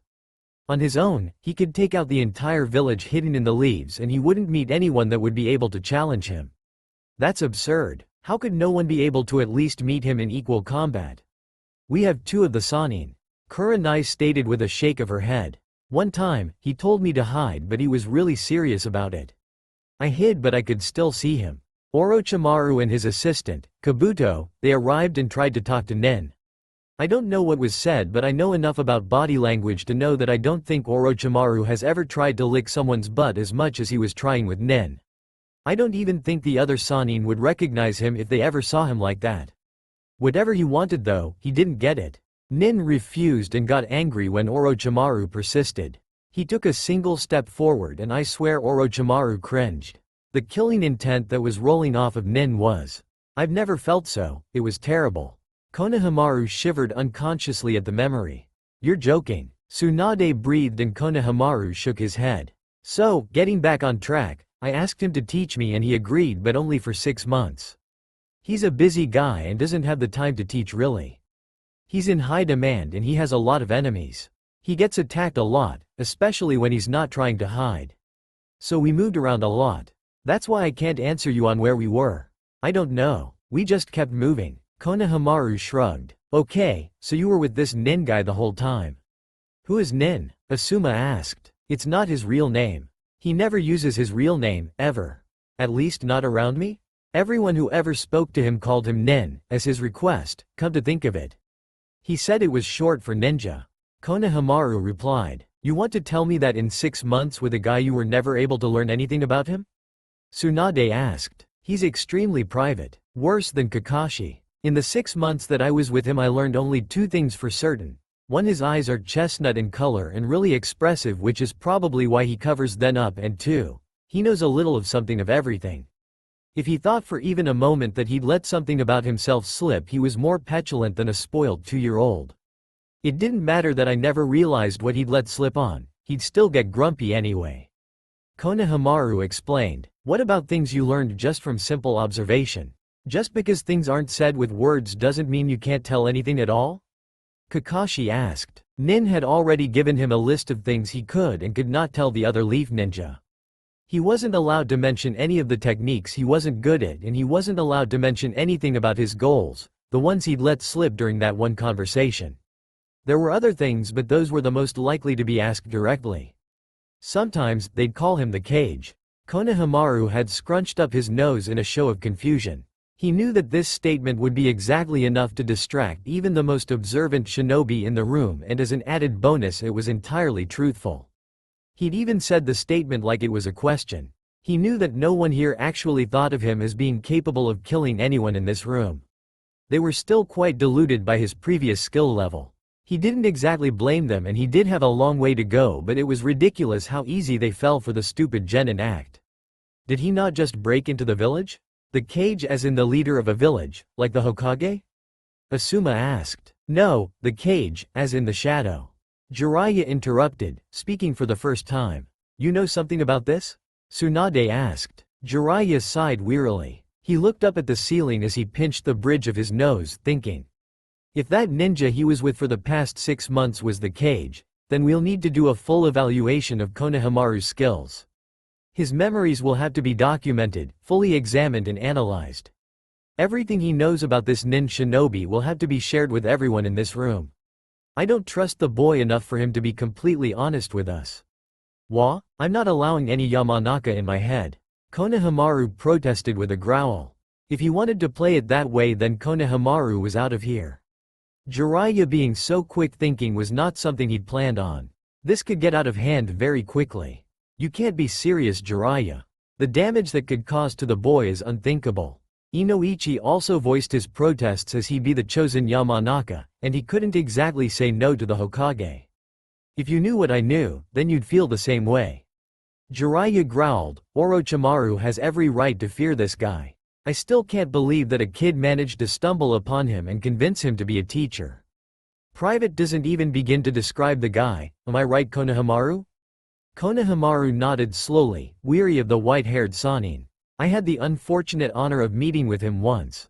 I wish I hadn't. It was back when he was first making a name for himself, roughly 2.5 years ago. He approached me and wanted to know if I'd be willing to teach him. When I refused, he lost it. I don't know why though. It was like he was on the edge, teetering very close to madness. I wonder if he's reined it in. Konohamaru, could you do a henge of nin so that I know whether or not we're talking about the same guy? Jiraiya asked, turning to the genin. This was a fascinating story, even for him. Nin had effectively created 2 lives while he'd taught Konohamaru. One life was the Cage and he had kept the genin so far away from it, it was like it didn't exist at all. Konohamaru nodded before closing his eyes in concentration. He was still bound to the chair, but he could still manage an illusion. There wasn't even a puff of smoke as the genin's image wavered and was suddenly covered by another one that was familiar to 4 other people in the room. Only with this illusion Konohamaru left the sunglasses out so that Nin's eyes were visible. I don't think he's all that crazy anymore. Konohamaru commented, but his voice was that of Nin's and not his own. This henge technique, it's different from what's taught at the academy. Hiyashi stated confidently. Yes it is. Nin said it's the origin of henge. What we use today is a watered-down cookie-cutter version. It takes less chakra and most anyone could use it. The one I'm using takes far more chakra but it's more complete. However, this is still an illusion. Nin can make his transformations as real as an actual person. Konohamaru didn't add that with Nin's transformations, not even a Hyuga would see through it. That was on the do not tell list. Konohamaru figured that the best way to dissuade Jiraiya from trying to rummage around in his head was to appear to be as cooperative as possible. Konohamaru dropped the henge and waited for the next question, but when it came, it was thankfully not directed at him. What do you know about this cage guy? Tsunade pressed, looking from her Anbu to Jiraiya. In reply, Jiraiya looked at the group of shinobi in the room. You've all heard some rumors about the guy. What have you heard? He asked. At first no one offered anything, but then once it started it was like the dam had broken. That he's just a rumor. No one's ever seen him. Sasuke scoffed. Rumors always start with a grain of truth, Sasuke, never forget that. Jiraiya reminded. That no one has ever faced him and lived. No one has ever been able to touch him because he moves too fast. You can't find him, but he'll always know if you want to hire him. He has no loyalties and his demands are always strange, not always money, and he never does the negotiations himself. He's one sick puppy that can't be killed. He's as crazy as a nutter. He's a demon worthy of the tailed beasts. There's a rather large bounty on his head, higher than anyone's has ever been, but there's no picture of him anywhere and no one has even attempted to claim it, not even using an imposture. No one had ever seen his face. He's an immortal. He's not human but a demon that was sent from the very pits of hell. He was born of the shadows, feeding from men's hatred. On and on the rumors were recited, growing more and more ridiculous until one very quietly muttered statement made everyone stop talking at once. Quote, He comes from the village hidden in the leaves. This was whispered very quietly by Kakashi. Almost like he didn't want to voice it at all. So you heard that one too, huh? Kakashi's statement was met with silence other than Jiraiya's grim reply. If it's true, then how did we manage to let such a powerful shinobi slip through our fingers? No one even knows how old this guy is. Kakashi turned to Konohamaru. Do you perhaps have an idea of how long he's been around? Konohamaru shook his head. For all I know, with all the jutsus he knows, he could be using a reverse aging one. Or he could be using a henge like Lady Tsunade's. He was lying, of course. He knew for a fact that Nin was young. Impossibly so for his level of skill. Perhaps being a little crazy helped out. The brat has a point. The Anbu head replied with a clear frown on his face just by his tone. Hey, why the hell was Konohamaru breaking into the Hokage's office in the first place? This was from Choji, and by the looks of things, he just figured that out. Was he really that asleep? But he'd effectively managed to divert the conversation away from Nin and towards a topic closer to home. That's actually a very good question. Kakashi mused, turned to the Hokage. All talks of the cage and whether or not he existed forgotten. Konohamaru was pointing out the lack of security. Something he's apparently noticed since before he left. This was stated very dryly and very pointedly at the Anbu and Jiraiya. He pointed out a major weakness in the village. One that could potentially bring down the entire village. Anyone care to tell me what it is? Keep in mind a genin saw it already. Tsunade challenge. Too much focus is placed on the rookie 9 and team guy. Konohamaru froze at that voice, but he was still bound to the chair so he couldn't exactly cower. A path was made for a suddenly very angry special jonin that looked like he'd just been kicked out of bed. Since he'd been summoned by an Anbu, he probably had. Konohamaru. Each and every part of his name was said slowly and through clenched teeth, prompting the genin to think that perhaps his sensei was only behaving by sheer force of will. Hi Ebisu sensei. I sure hope you're feeling better after that nasty bump you got on our last mission together. I did put that in my note, didn't I? Ebisu slammed his hands down on the armrests and leaned in real close to the genin's face, who was sweat dropping by now. Do you have any idea how much humiliation I've gone through in the last 6 months? Somehow this was said even more slowly and dangerously than how the fellow shinobi had said his name, causing Konohamaru to chuckle nervously. Does apologizing help? Apologizing? Do you really think that apologizing is going to make up for 6 months of taunting, mockery and utter isolation, all because I couldn't keep track of a single genin while nursing a concussion? No one seemed to remember that the genin in question just happened to be a one Konohamaru Sarutobi, and no one seemed to remember that he takes an awful lot after a certain other genin that went missing. Ebisu was on a roll now, and the more he spoke the worse Konohamaru and quite frankly the others in the room felt. A flash of a kunai was all it took for the chakra wire effectively keeping Konohamaru safe to be slashed away, and for Ebisu to have lifted the genin from the chair and was currently shaking the life out of him like a rag doll. And the worst part about it all, I don't know whether to kill you or to hug you. I'll make you a deal. You can hug me and kill a couple shadow clones of me. Konohamaru murmured in a voice that meant he was likely to throw up at any moment. As it was, his eyes were spinning, and for him, so was the room. He chuckled suddenly. Yeah, I missed you too, closet perv, he added with a fond smile. Apparently that was all it took for the wayward sensei to make up his mind, because Konohamaru once again found himself in a bone-crushing hug. Don't you ever do that ever again. From now on I'm chaining you to me during missions. You're on a short leash, Sarutobi, and as the future Hokage you should know better. And there he went again.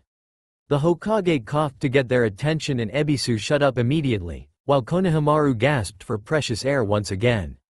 Ebisu-sensei, why don't you head on home and take Konohamaru as well? I'm sure his mother will be delighted to see him. Ebisu nodded curtly, his composure back in place, and he clamped a hand onto Konohamaru's shoulder, just in case. Before you go, however, you and your team, all of them, will be reporting to Training Ground 7 tomorrow. You'll be receiving new training regimens in preparation for the next Chunin exams in 1 month's time. You mean later today? Konohamaru corrected, glancing outside, noting the rising sun making everyone in the room inwardly groan and add a certain genin onto their shit list. As if it wasn't already there. Get going already. Tsunade barked, not at all pleased with the smart remark. Ebisu hurried the genin out the door with a final bow to the Hokage. Now, all of you, we have a lot of discussions to make. Starting with the cage and then moving on to village security and finally ending with the training of new teams. I hope you're all awake because this is going to take a while. We also have limited time. The rookie 9 and team guy will be assigned to the training of Team Ebisu.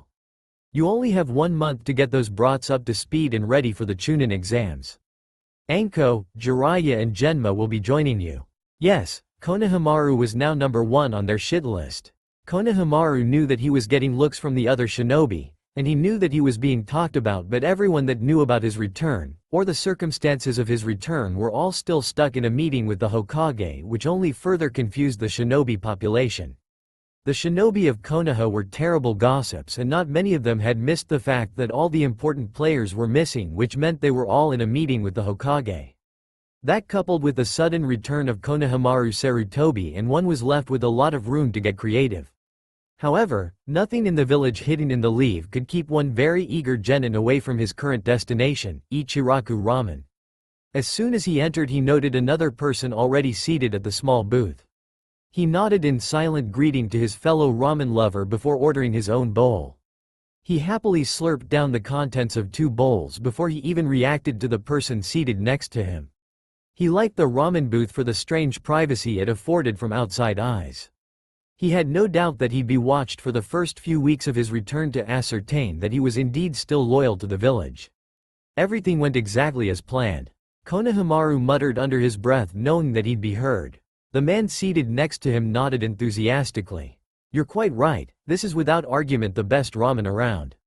Are you sure about what you want me to do? Konohamaru asked with some difficulty. He'd wanted to frown, but he had to keep a bright smile on his face. Positive. Now I should really get going. Lots to buy today. With a cheerful wave and an even more cheerful tinkle as he placed his money on the counter, Nin-sensei left the ramen booth in complete disguise. Konohamaru noted that the man had knocked back 6 bowls. He smirked. Jip, everyone loved Ichiraku ramen and he was no exception. Konohamaru sighed before paying his own bill with a bright smile and heading for Training Ground 7. He'd managed to convince Ebisu-sensei not to let him go home since at this early hour his mother would never let him leave again in time to make their appointment. His reunion with his mother would have to wait, no matter how much he actually wanted to see her. Konohamaru took a slight detour. Training Ground 7 was right by the memorial stone. He would pay a visit to his grandfather first. He owed the old man that much. "Hey old man, I'm back. Sorry I've been gone so long, but I went to go train. I learned a lot of things but I also wasted a lot of time. Ha ha ha, you should see my sensei.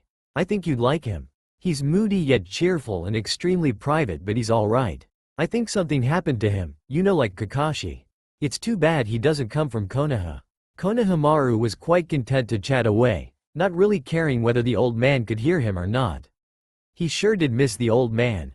Sensing that others were starting to arrive in Training Ground 7, Konohamaru said his goodbyes and headed over to the clearing just across the trees. He didn't sense his own team and wondered if they would be late or if the others were just early. Thinking more about it, Tsunade hadn't actually given a time. As he approached he was careful to make enough noise so that he wouldn't startle the occupants of the training ground, but not to make so much noise as to be obvious. He didn't actually want the others to know the extent of his training. He knew that 6 months was not enough time to make the improvements that he had and he didn't want to explain that he had no idea how he'd managed to learn as much as he had. Nin had mused that it might be a Sarutobi thing since his grandfather had been known for the sheer number of jutsus he'd mastered. Neither of them had dwelled on it, concentrating instead on how much he could learn in their limited time. "Glad you could make it, Konohamaru," Asuma stated sarcastically. "What's that supposed to mean?" Konohamaru asked with a childish pout. "Oh, we just weren't sure if you would actually show up or just run off again." Anko sneered with a sadistic grin. "No," Asuma disagreed with a frown and elbowing the other Jonin. "I just wasn't sure if your mother would have let you leave." "Ha, I got smart. I never went home. If I had she'd have chained me down and never let me see the light of another sunny day again." "Give me some credit, Uncle Asuma," Konohamaru replied with a grin. "Well, you all should have known that from the beginning. He's still wearing the same clothes." Kiba interrupted and the statement was punctuated with a bark from Akamaru. Konohamaru looked down at himself and noted that he was indeed still dressed all in black. That simply wouldn't do. With a wide grin he looked back up at Kiba and dropped the henge, revealing his previous outfit. "Respect the henge," the younger genin announced seriously while Kiba grew uncomfortable, not knowing how to respond to that. "That was a very good henge, Konohamaru. I didn't even know you were using one," a soft voice said politely. Konohamaru looked at the young Hyuga heiress. She didn't stutter anymore but she wasn't a pushover in a fight either. After Naruto left she became like a ninja possessed. Her Byakugan was on par with Neji's now and he, not wanting to be left behind, had trained just as vigorously. "Nin-sensei is ace at henge. You should see his Wai no jutsu. I think it even beats," but Konohamaru didn't finish that sentence. He just couldn't. Saying Naruto's name hurt too damn much. It was just a name but it still reminded him of how the genin had simply vanished seemingly of his own free will. If that was true, if he hadn't been forced from the village, then Konohamaru didn't think he'd ever forgive the boy he saw as his brother. He'd left right when Konohamaru had needed him most, not even saying a word. Sure, he honored his missing brother by using his jutsu, wearing his colors, eating his favorite food, and acting just as annoying as he did, but that didn't mean a part of him wasn't still wishing he could find Naruto just so that he could punch him into the next year. "Anyways, what's the plans for today?" Konohamaru finished brightly, completely ignoring his last topic. "It's our job to make sure you and your team are ready for the Chunin exams. We're going to have to see where you are first. Obviously your teammates will be behind, so you'll just have to be patient." Kurenai explained. "Stop me if I'm wrong here, but isn't all of you being assigned to one team a little bit of overkill?" Konohamaru asked with a confused frown. "It may seem so, but the arrangement is only for the month. After the Chunin exams you'll go back to being taught by Ebisu-sensei, with a few lessons from the others occasionally or if you ask nicely. Lady Hokage's aim is to make your team like the rest of us.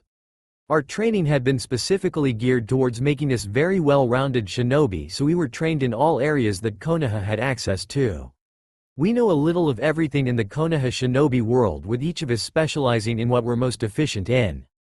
Hinata began. Yeah, since your team is probably going to be the only team entered in the Chunin exams this time around, it's important that you make it through to the finals, so you gotta be prepared for anything. It's our job to train you so that you can defend against anything they throw at you and dish out just as much. Kiba continued enthusiastically. After the Chunin exams, it'll be our job to both continue our missions, but just not as many, and to take on other teams and train them. Why, you ask? Because the flaw in the village will only grow unless we strengthen the shinobi we have. Lady Hokage has already reassigned all the missions that would have been given to our teams this month, so that our full attention is on your team, as well as the other shinobi are being forced from their comfortable relaxation. Shino droned. We've already discussed how your training will be done for the next month.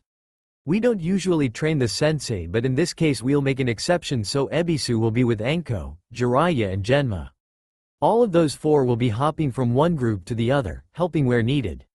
Udon will be placed with Team Guy, with the tactical side of his training coming from Shikamaru. Moegi will be with Kurenai's team, as well as receive training from both Sakura and Ino.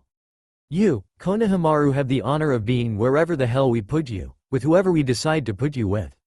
For the moment, it'll be Team 7 and myself. Choji opted to sit this one out. Asuma explained while talking around the cigarette in his mouth. Konohamaru had been watching it bob and move with the words, the smoke trail making interesting patterns as it did so. These placements are only the focus placements. Obviously teamwork will be worked on and you will be swapping trainers, but for now we have to push the other two genin so that they're close to Konohamaru's level. Ibiki and the Anbu head did an estimate on his current level based on academy records and his chakra levels at the time of disappearance. It'll be tight, but I think we can make it. Jiraiya explained further. Konohamaru wondered what their estimation was.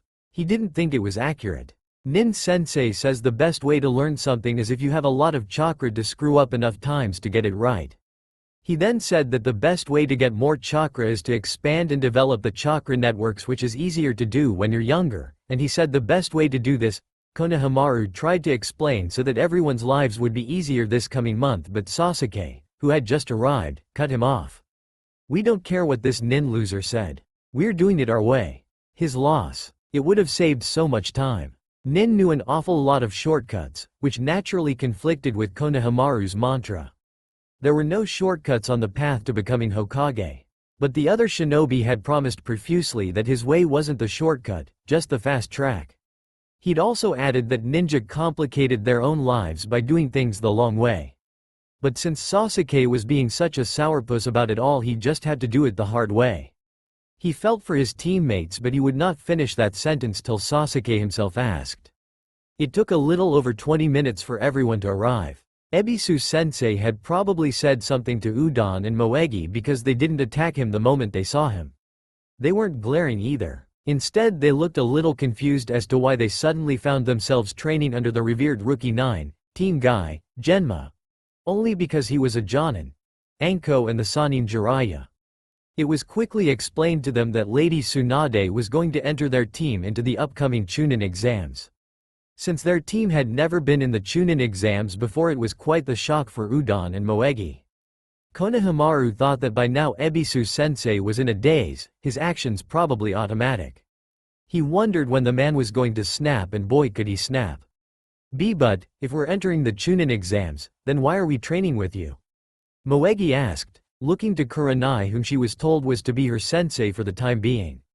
The genin from other hidden villages are brutal. They've been training hard, taking things to the extremes in the hopes that they can bring honor to their village by taking down someone from the leaf.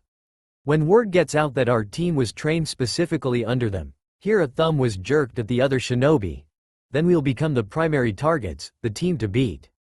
They won't be kind, nor merciful, and they'll probably try to kill you every chance they get. You'll need the training, Moegi. Konohamaru explained, looking only at his female teammate. I'm sure it's not that dire. Kakashi said with that annoying grin of his, looking at both Moegi and Konohamaru, to which the latter shook his head. While traveling, Nin Sensei told me about some of the training the other villages are putting their genin through. Some of it's like the leaf, based upon sensei-pupil relations, and you don't push the pupil further than what they can achieve at that point in time. Some are nice, inventive, but not as effective. And others are just plain harsh, leaving behind nothing more than a shell of a person. whose only thought is to take down any enemy that stands before them. I met one of those once. Konohamaru shivered. Nin-sensei killed him, said it was kinder. I personally didn't agree with him, but I wasn't about to argue with him. If what you say is true, then we're going to have major problems. I'll tell Tsunade to hold off the other teams. You three will just have to be sure to make it to the final round because you're the only team that'll be entering. Jiraiya stated firmly. After that, things got rolling pretty quickly. They all split up into 3 groups. Genma, Anko and Jiraiya would be going from each of the groups so that they could help out where needed and train Ebisu at the same time. If Konohamaru didn't know any better, he'd say his sensei looked a little offended but slightly elated at the same time. The young genin watched as Udon went with Team Guy, looking at Konohamaru as though the Sarutobi could actually save him from the tortures that were sure to follow, Shikamaru trailing behind them with a yawn. Moegi looked relieved to have Hinata at her side as Team Kurenai quickly left, Ino in tow, leaving Team 7, Asuma and Konohamaru in Training Ground 7. Sasuke suddenly attacked and Konohamaru just barely sprang out of the way, only to be charged at from the other side by a kunai-wielding Kakashi. Man, they were fast and determined, but what were they so determined about? Sakura hung back a little as she watched the 3 males go at it. She hadn't expected Konohamaru to have been able to dodge Kakashi's strike. She didn't know that Nin was a lot faster and a lot more aggressive than what the other 2 were at the moment. Asuma watched silently as he puffed on his cigarette. It was his job to assess Konohamaru's skills from a spectator's point of view. So far the kid was exceeding their expectations. Konohamaru grit his teeth as he realized that he was going to have to allow some of those punches and kicks to hit. This was going to hurt, but he didn't want them to know everything, not yet. He saw the opportunity come when Sasuke went for a kick to sweep out his legs, but instead of jumping up and over, he jumped away and right into Kakashi. Jip, sliding across the ground hurt a lot. Getting to his feet was a slow process. Kakashi blinked at him, seeming surprised to have landed the hit at all. His gaze was questioning and confused. Oh, that probably meant he was hardly fooled by Konohamaru's deception. Sasuke on the other hand was frowning in frustration. He hadn't landed a single hit and that stung his pride. Sasuke grumbled under his breath and glared while he turned his attention away. After the hit had landed, Kakashi had given the signal to stop since Sakura had suggested a break. Kakashi was now sauntering over to Asuma, who was taking a long thoughtful drag at his cigarette.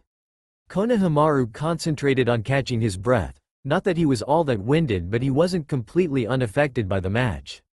Asuma and Kakashi were conversing very quietly to themselves and Konohamaru wondered if they were trying to figure out a deception. That would not do well for him. He was hardly as good as Sasuke or Sakura, but he was hardly your average genin either.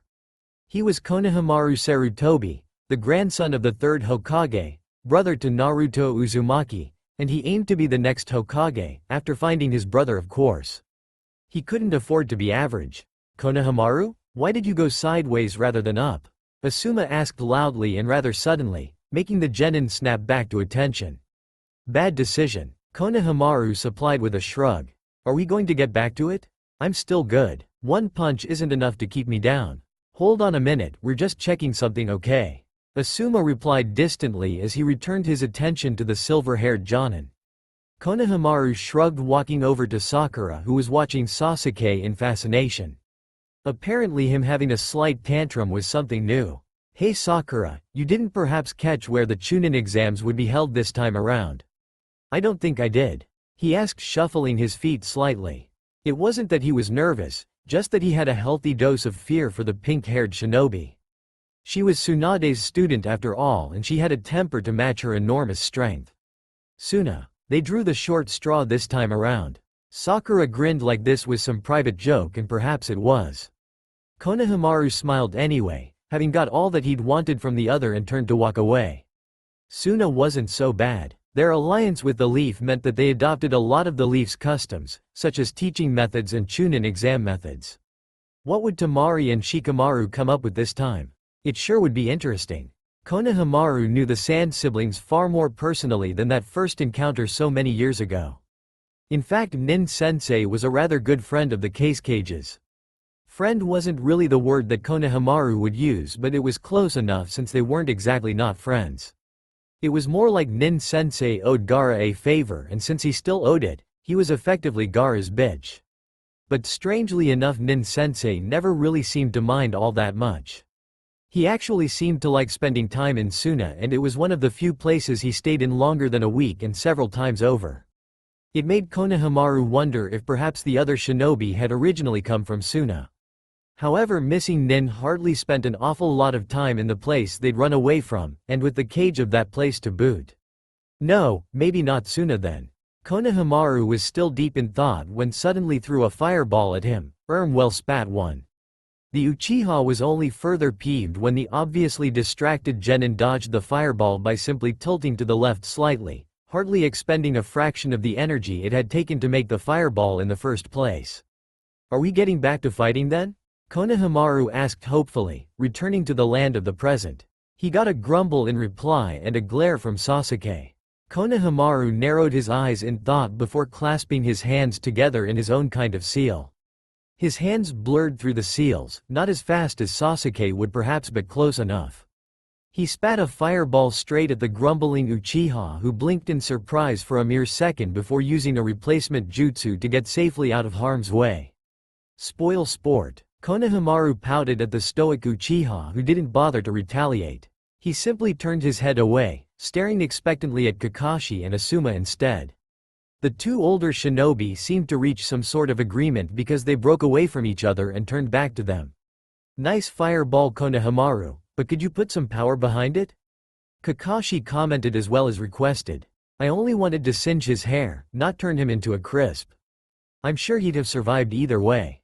Kakashi was doing that creepy one-eyed smile thing. Konohamaru slowly turned away from him, turning to face open air so that he could do the fire-style fireball jutsu technique again. He had noticed that Nin loved fire techniques even though it wasn't his natural affinity. Konohamaru got the idea that Nin was secretly proud of his fire-style jutsus because he'd had difficulty learning them. Fire was not his natural affinity. Performing the hand signs once again allowed Konohamaru to spit out a fireball smaller than his last one but much faster and with a more intense heat. Kakashi was forced to use a water jutsu to put it out when it exploded in the trees to stop it from causing further unnecessary damage. You know, most shinobi make fireballs bigger to get more power. Kakashi commented as he controlled the small jet of water. Even Sasuke did at first. Is there a question in that statement? Konohamaru asked, not really sure if there was one at all. Not really. He's just pointing out that your approach was unusual for a beginner. Did your sensei teach it to you that way? Asuma answered. No, but if you want to hit him, your attacks have to be fast. If not, you're just wasting chakra. Smaller things move faster and can be more concentrated, hence the higher temperature. Just how fast is this guy? Sakura asked, glancing at Sasuke. Faster than Naruto when trying to get to a free ramen special at Ichiraku Ramen on a first-come first-serve basis. Konohamaru was rather proud of his comparison, but it made the members of Team 7 stiffen and grow distant while Asuma sighed and looked away. Konohamaru sagged at the reaction. Yes, Naruto wasn't his favorite topic of discussion, but that didn't mean he wanted to never speak or hear about the other shinobi ever again. That was just so cruel. It was like they were ignoring him, even in his absence, and Konohamaru, no matter how angry he was at Naruto, just couldn't bring himself to do the very thing that Naruto had despised even if he wasn't around to see it. Team 7 was just going to have to get used to it. If this was the way this training was going to go, then they weren't going to get along very well. 6 months ago, he'd have been ecstatic at this chance, training with Team 7 and with the rest of the shinobi that had received the Hokage's undivided attention. Now, he was wondering when he could get out of here just so that he could go back to Ichiraku Ramen before going home to face his mother's wrath. A small voice whispered that he should have patience. It had hardly been a day, in fact it was probably lunchtime. There was still a whole month in which he could learn. It was up to him. He couldn't throw away this chance just because of a rocky start. After all, he couldn't expect them to welcome him with open arms either. Team 7 was notoriously difficult to work with. Some saying that only Kakashi could manage to produce a team of jonin that were exactly like him in every way, stubbornly set on being utterly and annoyingly insufferable. Sakura wasn't a jonin yet, but she was good enough to be one. It wouldn't be long before she was promoted. Tsunade had tried to fill the gap on Team 7 with other shinobi, but it never worked. No one could stand to work with Sakura's temper and her temper-sized punches. They could tolerate Kakashi's icha-icha, even on missions, but they couldn't tolerate his utter tardiness and laziness. The least tolerated, even by his fangirls, was Sasuke. He was moody and testy to everyone, arrogant to most and completely unsociable to all except Kakashi and Sakura. He, more than the other two, was the main reason why no one stayed on Team 7 longer than a mission or two. Kakashi himself was reflecting on the last time Tsunade had loaded them with another shinobi. It hadn't gone well. The mission itself had been a success, but well, the shinobi that had accompanied them. Kakashi sighed as he trudged through the forest that was part of their latest mission. Behind him a muffled curse informed him that the whiplash of the tree branch he'd been holding away from himself but had let go when he'd walked clear had hit the annoyance behind him square in the face. A small pleasure, but not much. He was nothing more than a temporary replacement. Everyone knew that the last spot on Team 7 was reserved and not replaceable. A certain stubborn Uchiha made that widely known. If not by words but by the number of transfer requests and the record times they'd been asked for in.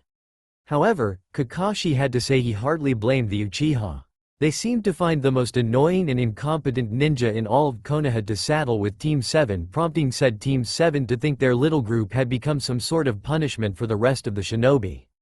If you misbehaved, you were threatened with a shift on Team 7. No one died on the missions that they took, but usually the only people who ended up hurt were those substitutes, unless the substitutes happened to have originated from the Rookie 9 or Team Guy. Another curse came from the idiot, and Sasuke suppressed the urge to smack him. He didn't feel like carrying the resulting idiot back to Konoha. They'd already completed the mission, so now it was the trip homeward. A part of Kakashi thought that with every loud-mouthed idiot they got saddled with, Tsunade was trying to replace Naruto, which resulting in him becoming increasingly short off with the Hokage. A fact she didn't miss but did not comment on. It was only after the blonde Uzumaki had literally disappeared off the face of the planet, and by literally they meant no shinobi was able to track him down, not even Jiraiya could sniff something out. Only after things had settled down long enough for them to attempt their usual routine, did they all realize just how much Naruto had meant to them. As a result of Naruto's disappearance, a strange grimness had settled over the Rookie 9 and Team Guy, which in turn affected their sensei and in turn affected the rest of the shinobi. Any mention of Naruto and Uzumaki made every shinobi in hearing range sink into some sort of depression for unknown periods of time, so it was wisely a taboo subject, especially around a certain Uchiha. Another result had been jacked-up training ordered by the Hokage. If someone was going to use Naruto as a weapon against the Leaf, then they had to be prepared. After all, Naruto would never leave willing. Someone just wanted it to look that way. He was far too dedicated to his village to just leave for no reason at all. They all agreed on that. Traditional training methods were abandoned in favor of creating the most well-rounded shinobi seen in years. All rookie genin were henceforth, after the failure of the mission, trained under Jiraiya, Kakashi, Asuma, Kurenai, Anko, Guy and even Tsunade herself. Others helped out here and there, but only for special lessons that the original sensei did not know much of. For obvious reasons, some were trained specially, such as Sakura becoming Tsunade's personal apprentice. As a result, Tsunade had created genin that had rivaled Danzo's root operatives, without the stunted emotional growth. Leaf gained a level of power never before seen, but that didn't make them arrogant. No, they got even more cautious, secretly suspicious of every mission given, since many turned out to be nothing more than ambushes but never turning any down. No, Leaf maintained their friendly and peaceful attitude. They weren't looking for more power, just to be prepared. So the next part was no surprise. Every member of the original Team 7 froze. They'd all heard it, except for the idiot. The sound of a kunai blocking another. It was unmistakable. The three acted as one, leaving the idiot behind and jumping to the tree so that they could investigate. It had been another ambush attempt, but strangely that one had gone wrong. Two of the shinobi involved had begun to fight. After witnessing the ensuing fight, the little idiot genin had decided that Team 7 was not for him and had placed a transfer request the very same hour of their return. If Kakashi remembered correctly, he was now one of the better-behaved shinobi, never putting a toe out of line. It seemed that their latest idiot for punishment just happened to be Asuma's nephew. Did that make a difference to Kakashi? Not by a single silver hair. It actually made him want to treat the kid more harshly than the others, but he wouldn't. Konomaru was still the grandson of the third and he respected the old man too much to make a mockery of his legacy. Alright, enough self-pitying. We've got work to do. Asuma's gruff voice broke them out of their depressing thoughts, causing Sasuke to send a murderous glare at Konohamaru, the most he'd shown all day. Konohamaru sighed before being forced to do the next set of exercises, a ninjutsu spar on the lake. Not a very stimulating exercise. In fact, it was going to take more concentration to hold back yet display a constant level of skill than what it would be to actually do the task. After all, water on the lake was still. It wouldn't take all that much to remain standing on it. Yes, this month was going to be more of a test of his patience, unless they could teach him something he didn't know, but they believed him to be at a lower skill, so he doubted that was going to happen anytime soon. Oh well, that was entirely his own fault. Too bad. At least he was back home, with his team and on his way to achieving his goals. Things were looking up and he couldn't say that he didn't enjoy the direction they were going. Report. Everything seems to be congruent with Ibiki's estimation. Kakashi stated. His skill level is only slightly higher than the estimation, but as it was an estimation, it's not an immediate cause for worry. Is he ready? Tsunade's gaze was calculating as she watched the two shinobi in her office. For the Chunin exams, I'd say more than. Unless the other villages decide to play games. His teammates, however, might take some creativity. Asuma replied this time, fingers twitching for a cigarette he wasn't allowed to have just yet. Tsunade closed her eyes as she processed their words. So Konohamaru, you seem to take after the old man. However, we are concerned with his attachment to Nin. Asuma stated hesitantly. Elaborate, please. Every second sentence is stated about Nin. Every order is argued with what Nin would rather have done. Every training exercise is met with frustration. It's like he's only doing this to appease us. His attachment to this other shinobi is, to say the least, troublesome. It's like he hasn't realized that he's not going back to Nin. Kakashi explained. Or he is and we just haven't realized it yet. Suad's tone had hardened. I don't think he's going to leave again. When he's not talking about Nin, he's back to the Hokage speeches. Asuma supplied, hand twitching to the pocket with the cigarettes once more. The way he speaks, it's like any child speaks of their idol. He used to speak that way about Naruto, so I'm not inclined to think much of it. Either way, it's going to hit him hard when he realizes that Nin isn't coming here. That sounds like an issue we'll have to deal with when it comes. Tsunade sighed, almost shrugging, but Asuma would not appreciate the meaning behind a shrug from the Hokage. She honestly didn't have time for little Genin's feelings. They had to learn to grow up if they wanted to be shinobi. Alright brats, get out of here and go get some sleep. You've got more training tomorrow. Tsunade dismissed the two with a wave of her hand, eyes traveling to the stack of paper teetering precariously in front of her. Why hadn't a Kage, in all their brilliance, come up with a jutsu for paperwork? She fully suspected that the shadow clone jutsu had been a starting experiment that just took far too much chakra for the normal shinobi to do as many times as needed, and they did poof into clouds of quickly becoming non-existent smoke rather easily. With a sigh and a little help from some stolen sake, she got to work. Are you ready for this? Ebisu-sensei asked, hand pushing up his glasses even as his voice flattened in pitch to show his seriousness. Moegi, Udon and Konohamaru along with the entire Rookie 9, Team Guy, Jiraiya and the Hokage with a few other Konoha shinobi were showing face in Suna for the much-anticipated Chunin exams. Most were only there for the first hour or two and would return to Konoha as soon as the introductions were over and as soon as it was politically polite to leave. Konoha needed to be protected at all times, even in times of the Chunin exams, especially the Chunin exams. These Chunin exams, however, were causing quite a stir. The main attraction, a single team from Konoha, had been entered. Only one, and that team had been trained by Konoha's best. A smaller reason, more a rumor than a confirmation, was that one of those genin had trained under the Kage. Do you have to ask? Honestly, Ebisu-sensei, I was born ready. Konohamaru proclaimed loudly. Ebisu sighed before handing them all their papers and pushing them towards the door. Now remember what we discussed, watch out of ambushes and sabotages. Today you represent Konoha, so you better not mess up, Konohamaru. As for myself, I'll be with the others. Ebisu was back to his sensei, no-nonsense voice. They were just about to enter when he spoke two more words very quietly and with some concern but with sincerity all the same. Good luck. Konohamaru pushed open the door to the registration room. They'd already registered, but this just happened to be the meeting room for the first round as well. Some villages just didn't want to reveal too much of their architecture to the other shinobi. Understandable really when one thought about what happened in Konoha and Orochimaru. The room they entered was filled with genin and not a single one of them spoke. Giving a quick glance around the room, Konohamaru was surprised to note that he in fact knew some of them. He didn't know them personally of course, but rather through association with nin. Like there was the Shin clan shinobi who played the Ocarina in his jutsus, named Shi. Shi actually noticed the curious glance that Konohamaru sent him and smiled politely, also knowing Konohamaru by association. "Hey Konohamaru, guess you made it after all. Nin said to look out for you." He greeted in a friendly tone that earned him some sneers. His announcement caused those who hadn't noticed that the Konoha team had arrived yet to look towards the door. Konohamaru suppressed a shiver when he noticed the Ryuduan brothers in one corner, their creepy eyes surveying the competition coolly.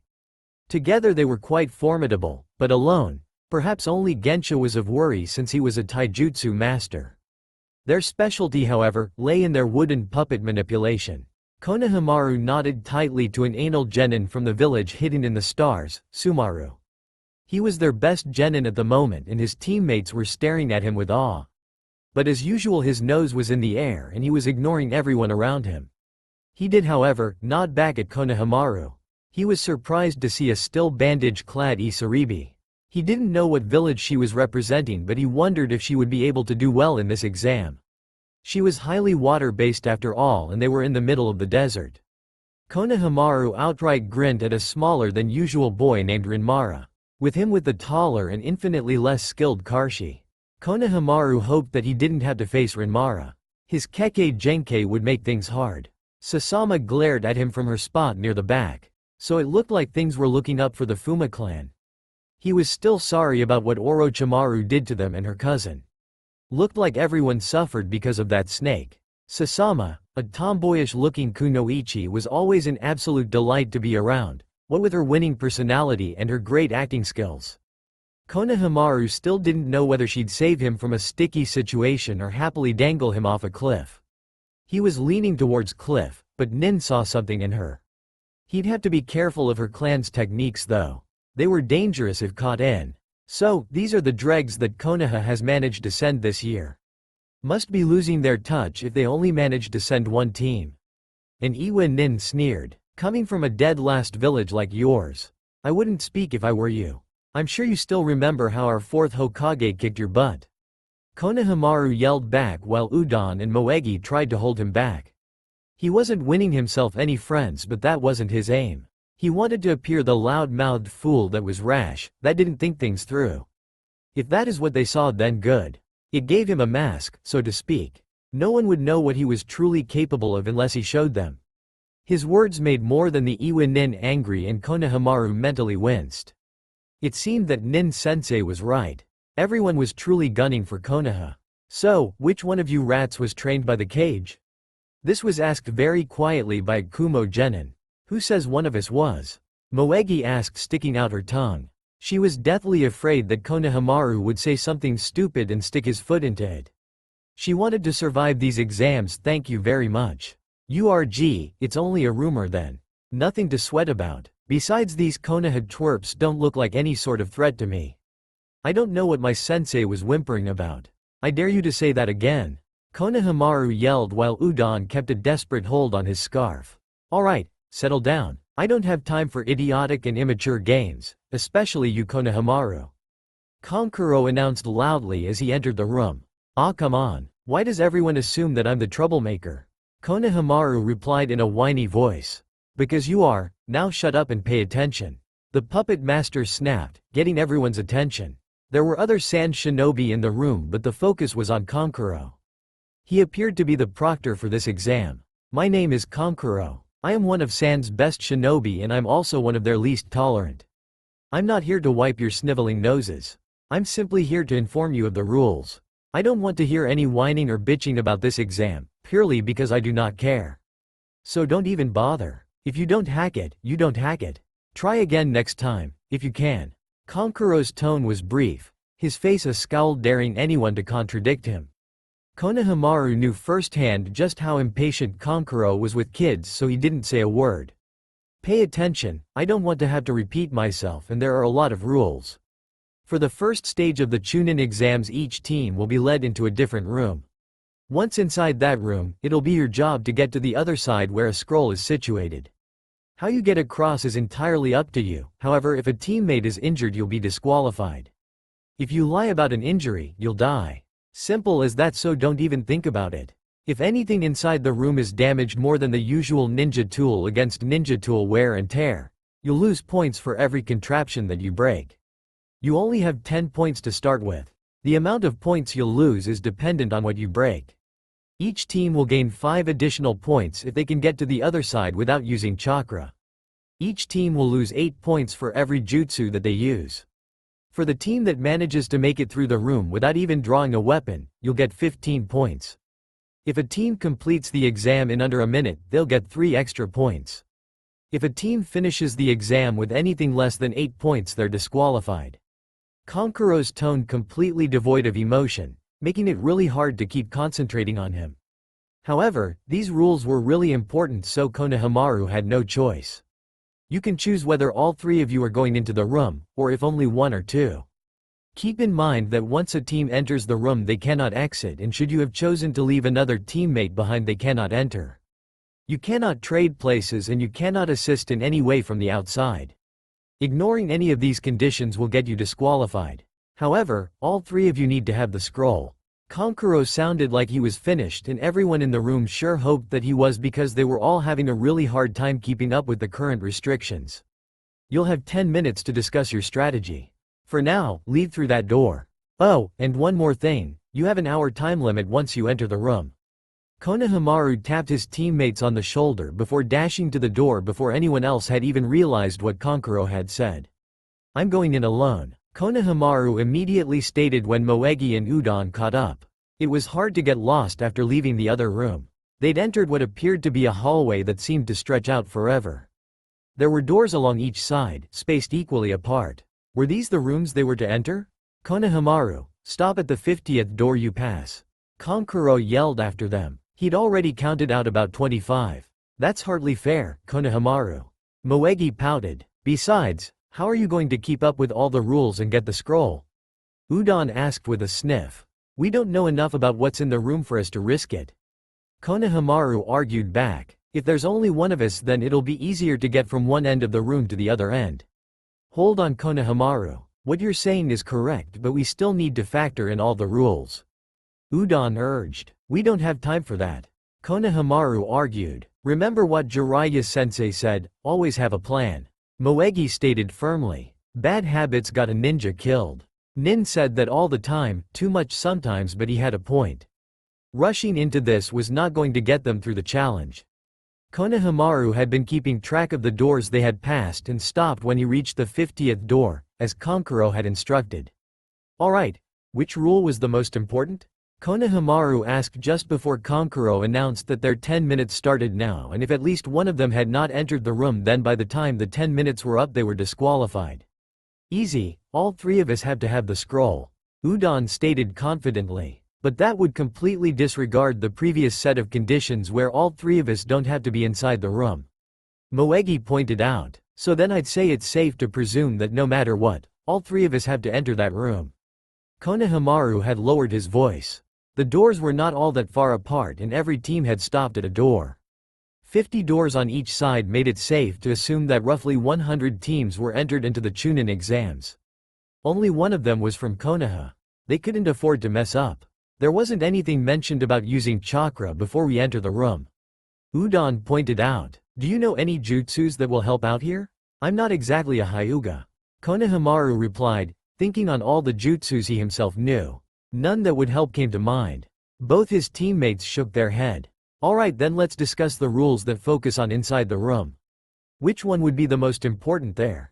I'd say the chakra one. Konohamaru continued. Yes, the point system seems to be ridiculously set against the use of chakra. While ninja tools aren't expressly forbidden, Points are awarded if we don't use them at all. Moegi muttered. So it's like extra credit. You won't lose anything for not doing it, but you'll gain everything by doing it. I say we use the ninja tools since we're not losing anything if we do. If we make it through with the 10 original points, then it'll be fine. We can't miss something that was hardly ours to begin with. She was referring to the extra points. They were guaranteed 10 points right from the start and they needed 8 to pass the test. So breaking the rules would be foolish since breaking even one would result in instant disqualification since there was no way to make it back out with 8 points again, unless they didn't draw any ninja tools. That meant they couldn't even take any out or else they wouldn't get the extra points. Aiming to achieve all the bonus points was also foolish, since they'd be more likely to rush into things and make a mistake, so those 3 extra points were out of the question should they finish in under a minute. There are no shortcuts on the road to Hokage.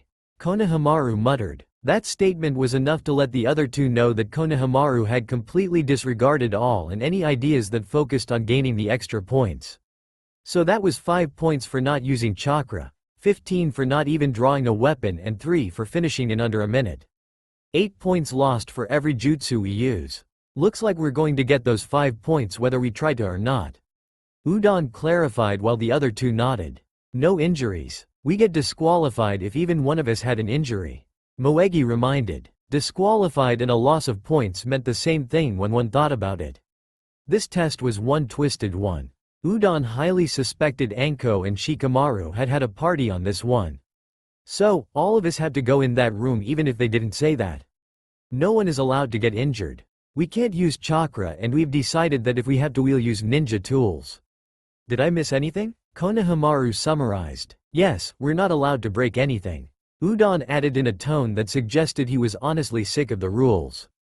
There were just so many, and they were so ridiculous. At this stage all Konohamaru wanted to do was walk in there, grab the scroll and walk out again. Looking towards the other teams he saw that some were near nervous breakdowns.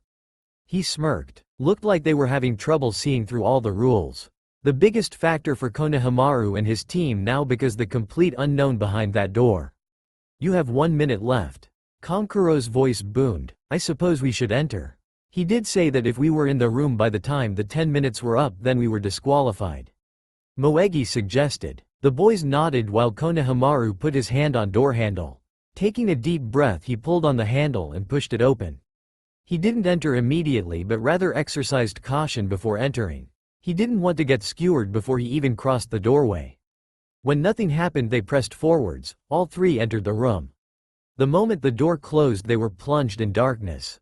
No one move, Konohamaru said sharply and instantly. Was this a genjutsu? Was breaking out of one considered using one's chakra? There were several ways to break out of a genjutsu. 1. Disrupt your own flow of chakra. If that didn't work then 2. Get someone else to disrupt it for you. 3. Pain. Pain meant injury so that was not allowed. Option 1 and 2 could be considered using chakra. Kankuro hadn't been very specific about that. In fact, was breaking a finger the type of injury that would get them disqualified? He'd been far too vague. Shit, no one had thought to ask when they had the chance and they couldn't go back out, not now that they had entered the room already. Plus they had only had a minute of their 10 minutes of deliberation left. There wouldn't have been time to ask anything anyway. No way to break the genjutsu meant that it was a trap, meant to confuse. Backtracking his way back to the door, Konohamaru spread his fingers until he found the wall. This was a lot harder without chakra. He was glad he decided on the path of a shinobi rather than a civilian. Fumbling along the wall at around the average height he suspected it to be, Konohamaru flicked a switch as his fingers brushed against it. The blinding light that ensued was enough to cause all 3 of them to cover their eyes. Had this been a real battle situation, they'd have been killed instantly. Rather, they'd have been killed the moment they walked through the door. Congratulations, Team Ebisu. Konoha will be proud. You passed with all your points as well as all the extra points. Konohamaru lowered his hand to stare in amazement at the sand shinobi sitting at a table with a scroll resting in the center. Part of your completion of the test involves me explaining the test to you. Had only 1 or 2 of you entered, those members would have been placed under a genjutsu. Had they adhered to the rules they'd have realized that they could not successfully break out of the genjutsu, forcing them to wait for it to wear off, which would only have happened after 1 hour, disqualifying them in any case. If they had tried to break out of the genjutsu, they would have lost more points than they could spare.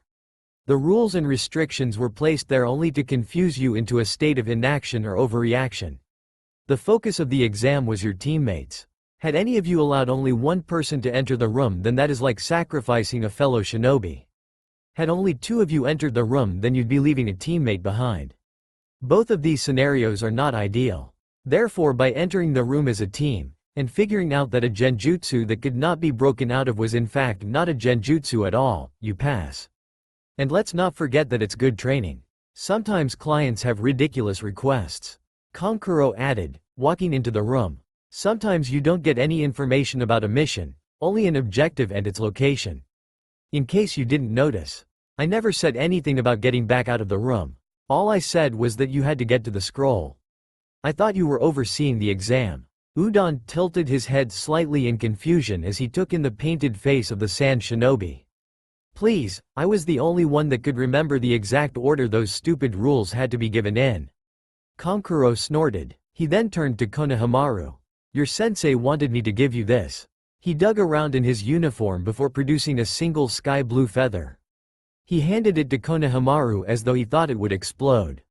The feather itself had an orange dot on it, giving the whole thing an entirely unreal appearance. Konohamaru took the feather with a smile. Would you mind if I asked what it was? Kankuro asked, his interest poorly disguised. It's a reminder. He's telling me that I better not screw up since I'm representing him as well as Konoha. He's also reminding me that it would be foolish to underestimate my opponents. After all, Konohamaru raised the feather and took aim. Anything can be a weapon. With a flick of his wrist, the chakra-charged feather flew across the room and embedded itself into the wood on the desk, just in front of the scroll. So therefore any opponent could kill me. That's all for now. If you enjoy this video, then please like, share and do comments.